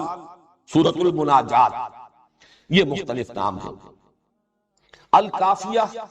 الشافیہ اور الشفاء، الوافیہ، الراقیہ۔ راقیہ رقی کہتے ہیں جھاڑ پھونک کر یہ کچھ پڑھنے کو، یہ سورہ فاتحہ جو ہے یہ اس اعتبار سے بھی اس کو مسلسل پڑھ کر کئی بار اگر پھونکا جائے، یہ بھی چیزیں ہیں کہ جو ثابت ہیں اور ان کے اندر ہمارے اسلاف کا یہ تعامل رہا ہے۔ تو شافیہ شفا دینے والا، الشفا بھی اس کا نام ہے، سورۃ الشفا اور شافیہ۔ الکافیہ، یہ کافیہ بھی کفایت کرنے والی، یعنی یہ کہ مضامین قرآن اور اس کی حکمت اور فلسفے کو اپنے اندر سمو لینے والی اور اس کا احاطہ کرنے والی، الوافیہ پورا کر دینے والی، یہ بھی اس کی جامعیت کے اعتبار سے۔ تو یہ ہیں چند نام جو میں نے آپ کو بتائے۔ ویسے علامہ جلال الدین سیوطی رحمہ اللہ نے 25 نام اس کے اور انہوں نے لکھا دیا کہ میں نے بڑی محنت سے جمع کیے، لیکن یہ کہ ان کی اہمیت نہیں ہے، یہ تو بس وہی ایک ذوق جو ہے عربوں کا کہ جس شے سے محبت ہو، جس کی عظمت کا نقش قلب پر ہو، پھر اس کے نام وہ متعدد اور کثرت کے ساتھ رکھنا، یہ ان کا ذوق ہے۔ تیسری بحث ہے فضیلت کی۔ اب وہ ذرا حدیث لگا دو۔ اس کے لیے حضرت ابو ہریرہ رضی اللہ تعالی عنہ سے ایک حدیث مروی ہے، اور یہ جامع ترمذی میں بھی موجود ہے۔ میں نہیں کہہ سکتا کہ آپ میں سے کتنے حضرات اس کو پڑھ سکیں گے، لیکن بہرحال جو بھی پڑھ سکتے ہو، میں چاہتا ہوں کہ اس حدیث کو تو پورا لفظ بلفظ آپ لوگ پڑھیں۔ عن ابی ہریرہ ان رسول اللہ صلی اللہ علیہ وسلم قال لابی بن کعب، حضرت ابو ہریرہ سے مروی ہے کہ حضور صلی اللہ علیہ وسلم نے حضرت ابی بن کعب سے فرمایا۔ یہ ابی بن کعب جو ہے یہ انصاری صحابی ہے، اور ان کا ایک خاص درجہ یہ ہے کہ حضور نے ان کے بارے میں بھی افعل التفصیل کا صیغہ استعمال کیا ہے کہ یہ اقرؤہم ابی بن کعب، میرے صحابہ میں سب سے بڑا قاری۔ اور قاری جو ہے ظاہر بات ہے کہ اس وقت محض اس قرات کے معنی میں نہیں تھا جس معنی میں کہ آج کل ہم استعمال کرتے ہیں، عالم ہونا بھی اس کا لازم تھا معاملہ، اس لیے کہ ان کی اپنی زبان تھی، اس میں جو قرآن کا سب سے بڑا قاری تھا گویا کہ وہ قرآن کا سب سے بڑا عالم بھی تھا۔ یہ بعض صحابہ کے لیے افضل التفصیل کے صیغے آئے ہیں، جیسے کہ ارحم امتی بے امتی ابو بکر، اشدہم فی امر اللہ عمر، احیاہم یا اکثرہم حیاء عثمان، اقضاہم علی، اعلمہم بالحلال والحرام معاذ بن جبل، اصدقہم لہجۃ ابو ذر۔ اسی طریقے سے نوٹ کر لیجئے کہ اقرؤہم ابی بن کعب رضی اللہ تعالی عنہ۔ تو ان سے حضور نے ایک سوال کیا، اتحب ان اعلمک سورۃ لم ینزل فی التوراۃ ولا فی الانجیل ولا فی الزبور ولا فی القرآن مثلھا، اے ابی کیا میں تمہیں وہ سورت نہ سکھاؤں جس کی مثل، جس کی نظیر نہ تورات میں نازل ہوئی، نہ زبور میں، نہ انجیل میں، نہ قرآن میں۔ مراد یہ ہے کہ قرآن میں بھی وہ منفرد ہے، اس کی عظمت والی صورت اور کوئی نہیں، اس کی سی عظمت والی صورت، یہ بے نظیر اور بے مثل صورت ہے۔ اس کی نظیر، اس کے مثل نہ قرآن میں، نہ تورات میں، نہ انجیل میں، نہ زبور میں۔ قال نعم یا رسول اللہ، تو حضرت ابی کا جواب کیا ہو سکتا تھا؟ حضور ضرور سنائیے، ضرور سمجھائیے، ضرور پڑھائیے، بتائیے مجھے وہ کون سی صورت ہے۔ فقال رسول اللہ صلی اللہ علیہ وسلم، تو ارشاد فرمایا رسول اللہ صلی اللہ علیہ وسلم نے، کیف تقرؤ فی الصلاۃ، ذرا سناؤ تو صحیح نماز کیسے پڑھتے ہو، کیا پڑھتے ہو نماز میں؟ قال فقرأ ام القرآن، انہوں نے کہا کہ انہوں نے پڑھا پھر سورہ ام القرآن۔ اب یہاں دیکھیے وہ لفظ آ گیا، سورہ فاتحہ، ام القرآن، انہوں نے تلاوت کی۔ نماز تو میں ایسے پڑھتا ہوں، نماز میں سورہ فاتحہ پڑھتا ہوں۔ فقال رسول اللہ صلی اللہ علیہ وسلم، تو حضور نے ارشاد فرمایا، والذی نفسی بیدہ، اس ہستی کی قسم ہے جس کے ہاتھ میں میری جان ہے، ما انزلت فی التوراۃ ولا فی الانجیل ولا فی الزبور ولا فی القرآن مثلھا، اس صورت کی نظیر اور اس کے مثل نہ تورات میں، نہ انجیل میں، نہ قرآن میں، نہ زبور میں کبھی نازل نہیں، بے مثل اور بے نظیر صورت ہے۔ وَإِنَّهَا سَبْعٌ مِّنَ الْمَثَانِي، یہی ہے سبع من المثانی، والقرآن العظیم، اور یہی ہے القرآن العظیم، عظمت والا قرآن، الذی اعطیتہ، جو کہ مجھے عطا کیا گیا ہے۔ رواہ الترمذی، یہ جامع ترمذی کی روایت ہے۔ یہ جو دو الفاظ ہیں سبع من المثانی اور قرآن عظیم، یہ در حقیقت سورہ حجر کی آیت میں وارد ہوئے ہیں۔ چنانچہ وہاں مضمون جو ہے آخری حصے میں سورہ ہجر کے وہ یہ ہے کہ اے نبی، جو کچھ لوگ آپ کو کہہ رہے ہیں، کوئی مجنون کہہ رہا ہے، کوئی اور کچھ کہہ رہا ہے، آپ اس پر ملول اور غمگین نہ ہوں۔ ہم نے یہ آسمان اور زمین بے مقصد نہیں بنائے، ہر شے کا نتیجہ نکلے گا، مجرموں کو بھی سزا مل کر رہے گی۔ اسی طریقے سے یہ دولت مند ہیں اور جو اس وقت سرداران قریش ہیں، جنہیں چودراہٹ حاصل ہے، اقتدار حاصل ہے، ان سے بھی آپ متاثر نہ ہو، ان کی ان چیزوں کو بھی نگاہ میں نہ لائیے۔ وَلَقَدْ آتَيْنَاكَ سَبْعًا مِنَ الْمَثَانِي وَالْقُرْآنِ الْعَظِيمِ، ہم نے تو آپ کو 7 دی ہیں دہرائی جانے والیاں اور قرآن عظیم عطا کی، یعنی اتنی بڑی دولت آپ کو دی ہے کہ کوئی دولت اس کے مقابلے میں کوئی حیثیت نہیں رکھتی، کسی کا اقتدار دنیا میں کسی اہمیت کا حامل نہیں، یہ آنی جانی چیزیں ہیں، فانی چیزیں ہیں، کسی شے کی کوئی وقت آپ کی نگاہ میں نہ ہو۔ ظاہر ہے یہ حضور سے کہا جا رہا ہے، لیکن اس میں مخاطب جو ہے وہ خود مسلمان ہیں، اور قیامت تک کے لیے لوگ ہوں گے جو بھی اس راستے پر آئیں۔ جب تک کہ نگاہوں میں ان چیزوں کی تحقیر کی کیفیت پیدا نہ ہو جائے، آدمی اس راستے پر چل ہی نہیں سکتا کہ جو راستہ قرآن کھولتا ہے انسان کے لیے۔ تو اس میں فرمایا کہ ہم نے آپ کو وَلَقَدْ آتَيْنَاكَ سَبْعًا مِنَ الْمَثَانِي وَالْقُرْآنِ الْعَظِيمِ، سورہ ہجر کی آیت نمبر 87 ہے یہ، ہم نے تو آپ کو 7 عطا فرمائی ہیں دہرائی جانے والیاں اور قرآن عظیم عطا کیا ہے۔ تو حضور نے فرمایا جو مجھ پر اللہ نے جو اپنا احسان جتایا ہے، اپنا انعام جو ہے فرمایا ہے کہ ہم نے اتنی بڑی دولت آپ کو دی ہے، وہ یہی تو ہے، یہی سورہ فاتحہ ہے، ہی سبع المثانی، یہی ہے سبع مثانی، اور یہی ہے القرآن العظیم، بہت عظمت والا قرآن۔ یہاں میں یہ چیز بھی بیان کر دوں کہ مولانا اصلاحی صاحب اس آیت کا منشا یہ سمجھتے ہیں کہ وہ جو 7 گروپ میں بیان کر چکا، جن میں سے ہر گروپ جو ہے سورتوں کا، اس میں کچھ سورتیں مکی ہے کچھ مدنی ہے، تو انہوں نے اس آیت سے مراد وہ لی، مجھے ان سے اختلاف ہے، جہاں تک وہ بات ہے کہ 7 گروپ ہیں، مکی اور مدنی صورتوں کے 7 گروپ بنتے ہیں، اس سے اتفاق ہے، وہ میں تعارف قرآن کی ضمن میں تفصیل سے بیان کر چکا ہوں۔ لیکن ضروری نہیں کہ اس آیت میں مراد وہ ہو، جبکہ ہمارے پاس یہ مرفوع حدیث موجود ہے، صحیح حدیث ہے، قول ہے محمد الرسول اللہ صلی اللہ علیہ وسلم کا، تو ہمیں اس سے ادھر ادھر ہونے کی ضرورت نہیں ہے، بلکہ تقاضا ہے کہ ہم اس کے ساتھ اس سے ادھر ادھر نہ ہوں۔ باقی اپنی جگہ پر وہ کہ 7 گروپ ہیں، 7 منزلیں ہیں، یہ اپنی جگہ ہے، لیکن یہ اور خاص طور پر یہ بالاتفاق یہ جو سورت ہے سورہ ہجر، یہ تو مکی سورت ہے، مکی سورت میں ابھی پورا قرآن نازل کیا ہوا تھا، ابھی وہ 7 گروپ تھے ہی کہاں، ابھی تو یوں سمجھیے سورہ ہجر جو ہے وہ تو قرآن حکیم کی مکی صورتوں میں بھی ابتدائی دور کی مکیات میں سے، اس لیے کہ یہ بالکل ابتدائی دور کی بات ہے کہ حضور کو مجنون کہا گیا، بعد میں تو کسی نے مجنون نہیں کہا، پھر وہ تو آغاز میں تھا خیال کہ شاید کوئی آسیب زدہ ہو گئے ہیں، کوئی جن آ گیا ہے، یہ جو کہہ رہے ہیں فرشتہ میں نے دیکھا ہے، فرشتہ آیا ہے، پتہ نہیں کوئی جن ہے جو ان کو نظر آ گیا ہے، یہ بات بالکل ابتدائی دور میں کہی گئی، بعد میں یہ باتیں نہیں رہی۔ اس اعتبار سے اس وقت وہ کہاں تھا قرآن اور کہاں اس کے وہ 7 گروپ، اس اعتبار سے ہمیں، اور میرے لیے تو اصول یہ ہے کہ جہاں ہمیں مرفوع حدیث صحیح مل جائے اس سے ادھر ادھر ہونا در حقیقت اپنے آپ کو فتنے کے خطرے میں مبتلا کرتا ہے۔ تمسک بالاسلاف جو میں نے آج کہا ہے اس میں جڑے ہوئے، اور ظاہر بات ہے کہ اس میں سب سے بڑی بات تو حضور صلی اللہ علیہ وسلم کی مرفوع حدیث ہے۔ تو سب سے پہلی جو اس کی فضیلت کے لیے تو یہ حدیث جو ہے میں سمجھتا ہوں کفایت کرتی ہے۔ حضرت انس سے بھی ایک روایت ہے جو امام حاکم نے نقل کی ہے کہ حضور نے اسے افضل القرآن قرار دیا ہے، قرآن کی سب سے زیادہ فضیلت والی سورت۔ اسی طرح حضرت عبداللہ ابن عباس کا ایک قول نقل ہوا ہے کہ یہ ثلث قرآن، قرآن حکیم کے 2/3 کے مساوی ہے۔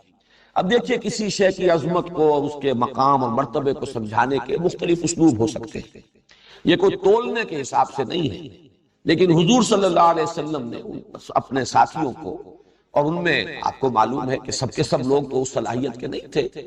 کہ جو کسی چیز کی علمی قدر و قیمت کو جیسے کہ وہ ہے اس کو سمجھ سکتے کما حق ہو، ان میں وہ بھی تھے کہ جن کا اپنا فہم اور اپنی سوچ اس کا دائرہ زیادہ وسیع نہیں تھا، انہیں کوئی ایسی شے جو ہے اس کی تمثیل کی ضرورت تھی، ایسی شے سے تشبیہ اور تمثیل جو ان کی سمجھ میں آتی۔ اب سورہ اخلاص کو کہا گیا ثلث قرآن، 1/3 قرآن، سورہ کافرون کو کہا گیا ربع قرآن، قرآن کا 1/4 حصہ، سورۃ الزلزال کو کہا گیا 1000 آیات کے برابر، یعنی یہ کہ سدس قرآن، قرآن کا 6واں حصہ تقریباً بن جاتا ہے۔ لیکن اس میں جو بلند ترین جو نسبت ہے وہ یہ ہے جو سورہ فاتحہ کو دی ہے حضور صلی اللہ علیہ وسلم نے حضرت عبداللہ ابن عباس رضی اللہ تعالی عنہما سے جو منقول ہے کہ یہ ثلث قرآن یعنی 2/3 قرآن کے برابر ہے۔ چوتھی بحث جو ہے اس کے ضمن میں وہ یہ ہے کہ یہ سورہ مبارکہ نماز کا جزو لازم ہے، جزو لازم، چنانچہ اس کے ضمن میں وہ حدیث میں آپ کو سنا دینا چاہتا ہوں کہ جو بخاری میں بھی ہے، مسلم میں بھی ہے، ترمذی میں، ابو داؤد میں، نسائی میں وغیرہم، یوں سمجھیے کہ محدثین نے سب نے اس کو تسلیم کیا ہے۔ اور یہ حضرت عبادہ ابن صامت سے ہے رضی اللہ تعالی عنہ،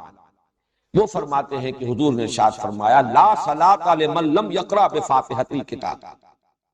اس شخص کی کوئی نماز نہیں جو فاتحۃ الکتاب یعنی سورہ فاتحہ نہیں پڑھتا، اس کی کوئی نماز نہیں۔ اس کا یہ مفہوم تو متفق علیہ ہے کہ سورہ فاتحہ نماز کا جزو لازم ہے، البتہ اس کے بعد اختلاف ہے، آیا جماعت کی شکل میں جب نماز ادا کی جائے تو امام کے ساتھ ہر مقتدی کا پڑھنا بھی واجب ہے یا نہیں؟ اس میں تین آراء ہیں ہمارے ہاں، دو انتہائی آراء ہیں، ایک درمیانی رائے۔ ایک رائے جو ہمارے ہاں تو بہت ہی معروف ہے، مشہور ہے، اس لیے کہ امام ابو حنیفہ کی رائے ہے، فقہ حنفی کا بڑا اہم مسئلہ ہے، اور ہماری عظیم اکثریت جو آبادی کی وہ حنفی المسلک ہے، تو وہ تو یہ ہے کہ امام کی قرات جب ہو رہی ہے، امام کے ساتھ آپ نماز پڑھ رہے ہیں، تو امام کی قرات ہی آپ کے لیے قرات ہے، آپ کو نماز نہیں پڑھنی۔ مقتدی کے لیے یہ سورہ فاتحہ جو ہے اس کا پڑھنا ضروری نہیں، بلکہ نہ صرف یہ کہ ضروری نہیں بلکہ نہ پڑھنا ضروری ہے۔ یہ انتہائی شدت ہے کہ جو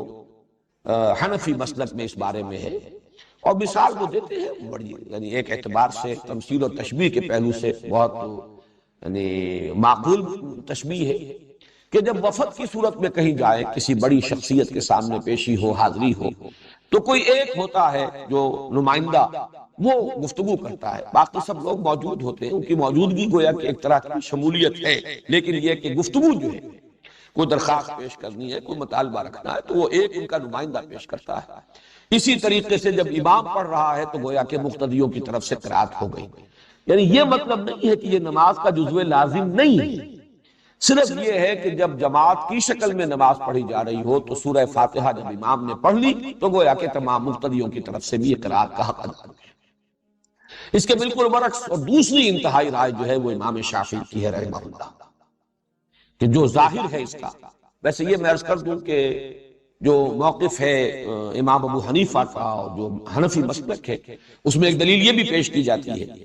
کہ قرآن حکیم میں یہ حکم اذا قرئ القرآن فاستمعوا له وانصتوا، جب قرآن پڑھا جائے تو اس کو توجہ سے سنو، پورا دھیان ادھر لگاؤ اور خود خاموش رہو۔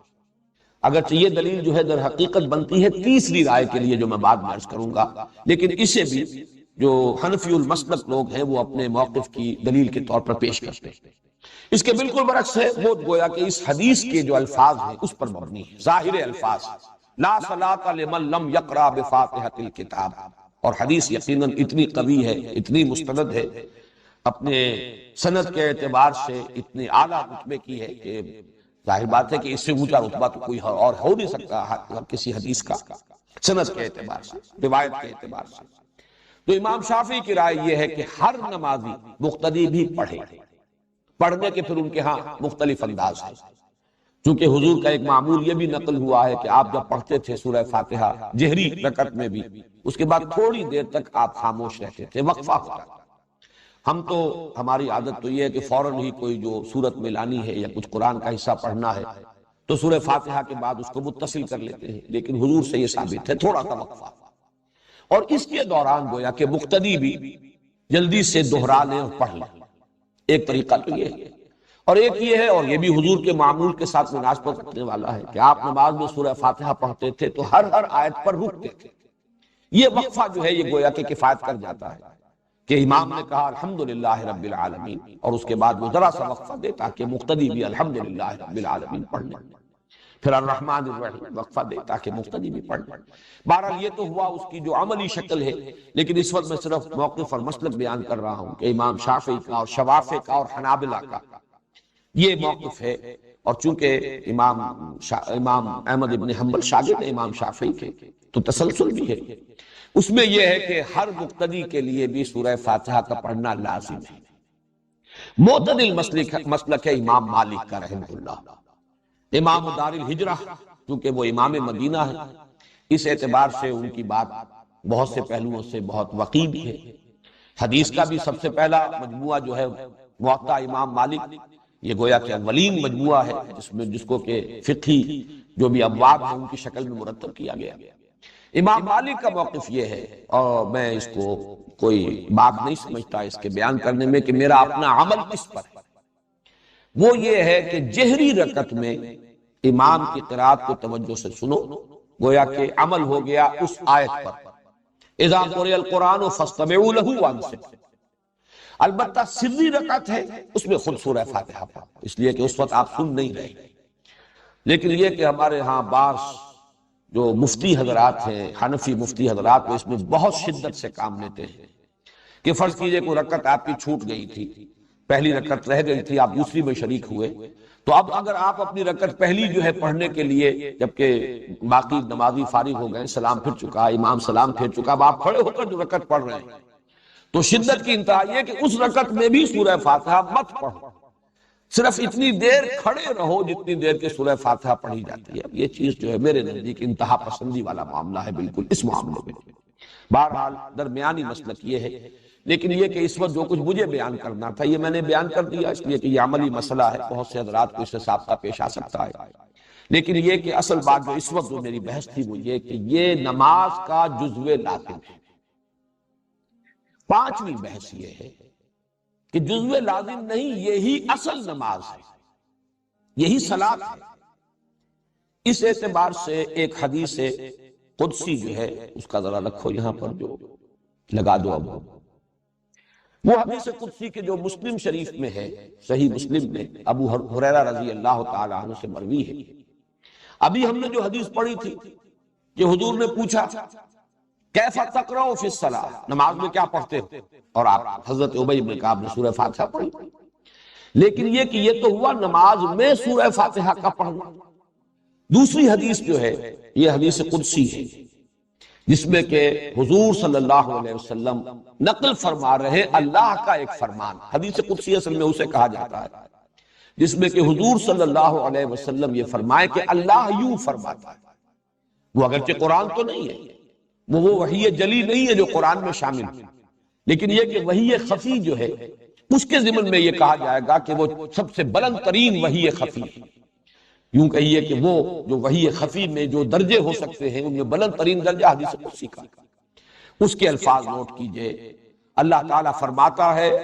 قسمت الصلاۃ بینی و بین عبدی نصفین، میں نے نماز کو تقسیم کر لیا ہے اپنے اور اپنے بندے کے مابین دو نصفوں میں، دو آدھے آدھے حصوں میں، فنصفها لی وَنِصْفُهَا لِعَبْدِي، تو اس کا آدھا حصہ تو میرے لیے ہے اور آدھا حصہ آگے وہ بڑھاؤ، نِصْفُهَا لِعَبْدِي، اور اس کا آدھا حصہ میرے بندے کے لیے۔ اور اس کے بعد فرمایا جو نیچے الفاظ ہیں وَلِعَبْدِي مَا سَأَلَ، اور میرے بندے کو مل گیا، میں نے عطا کر دیا، جیسے انگریزی میں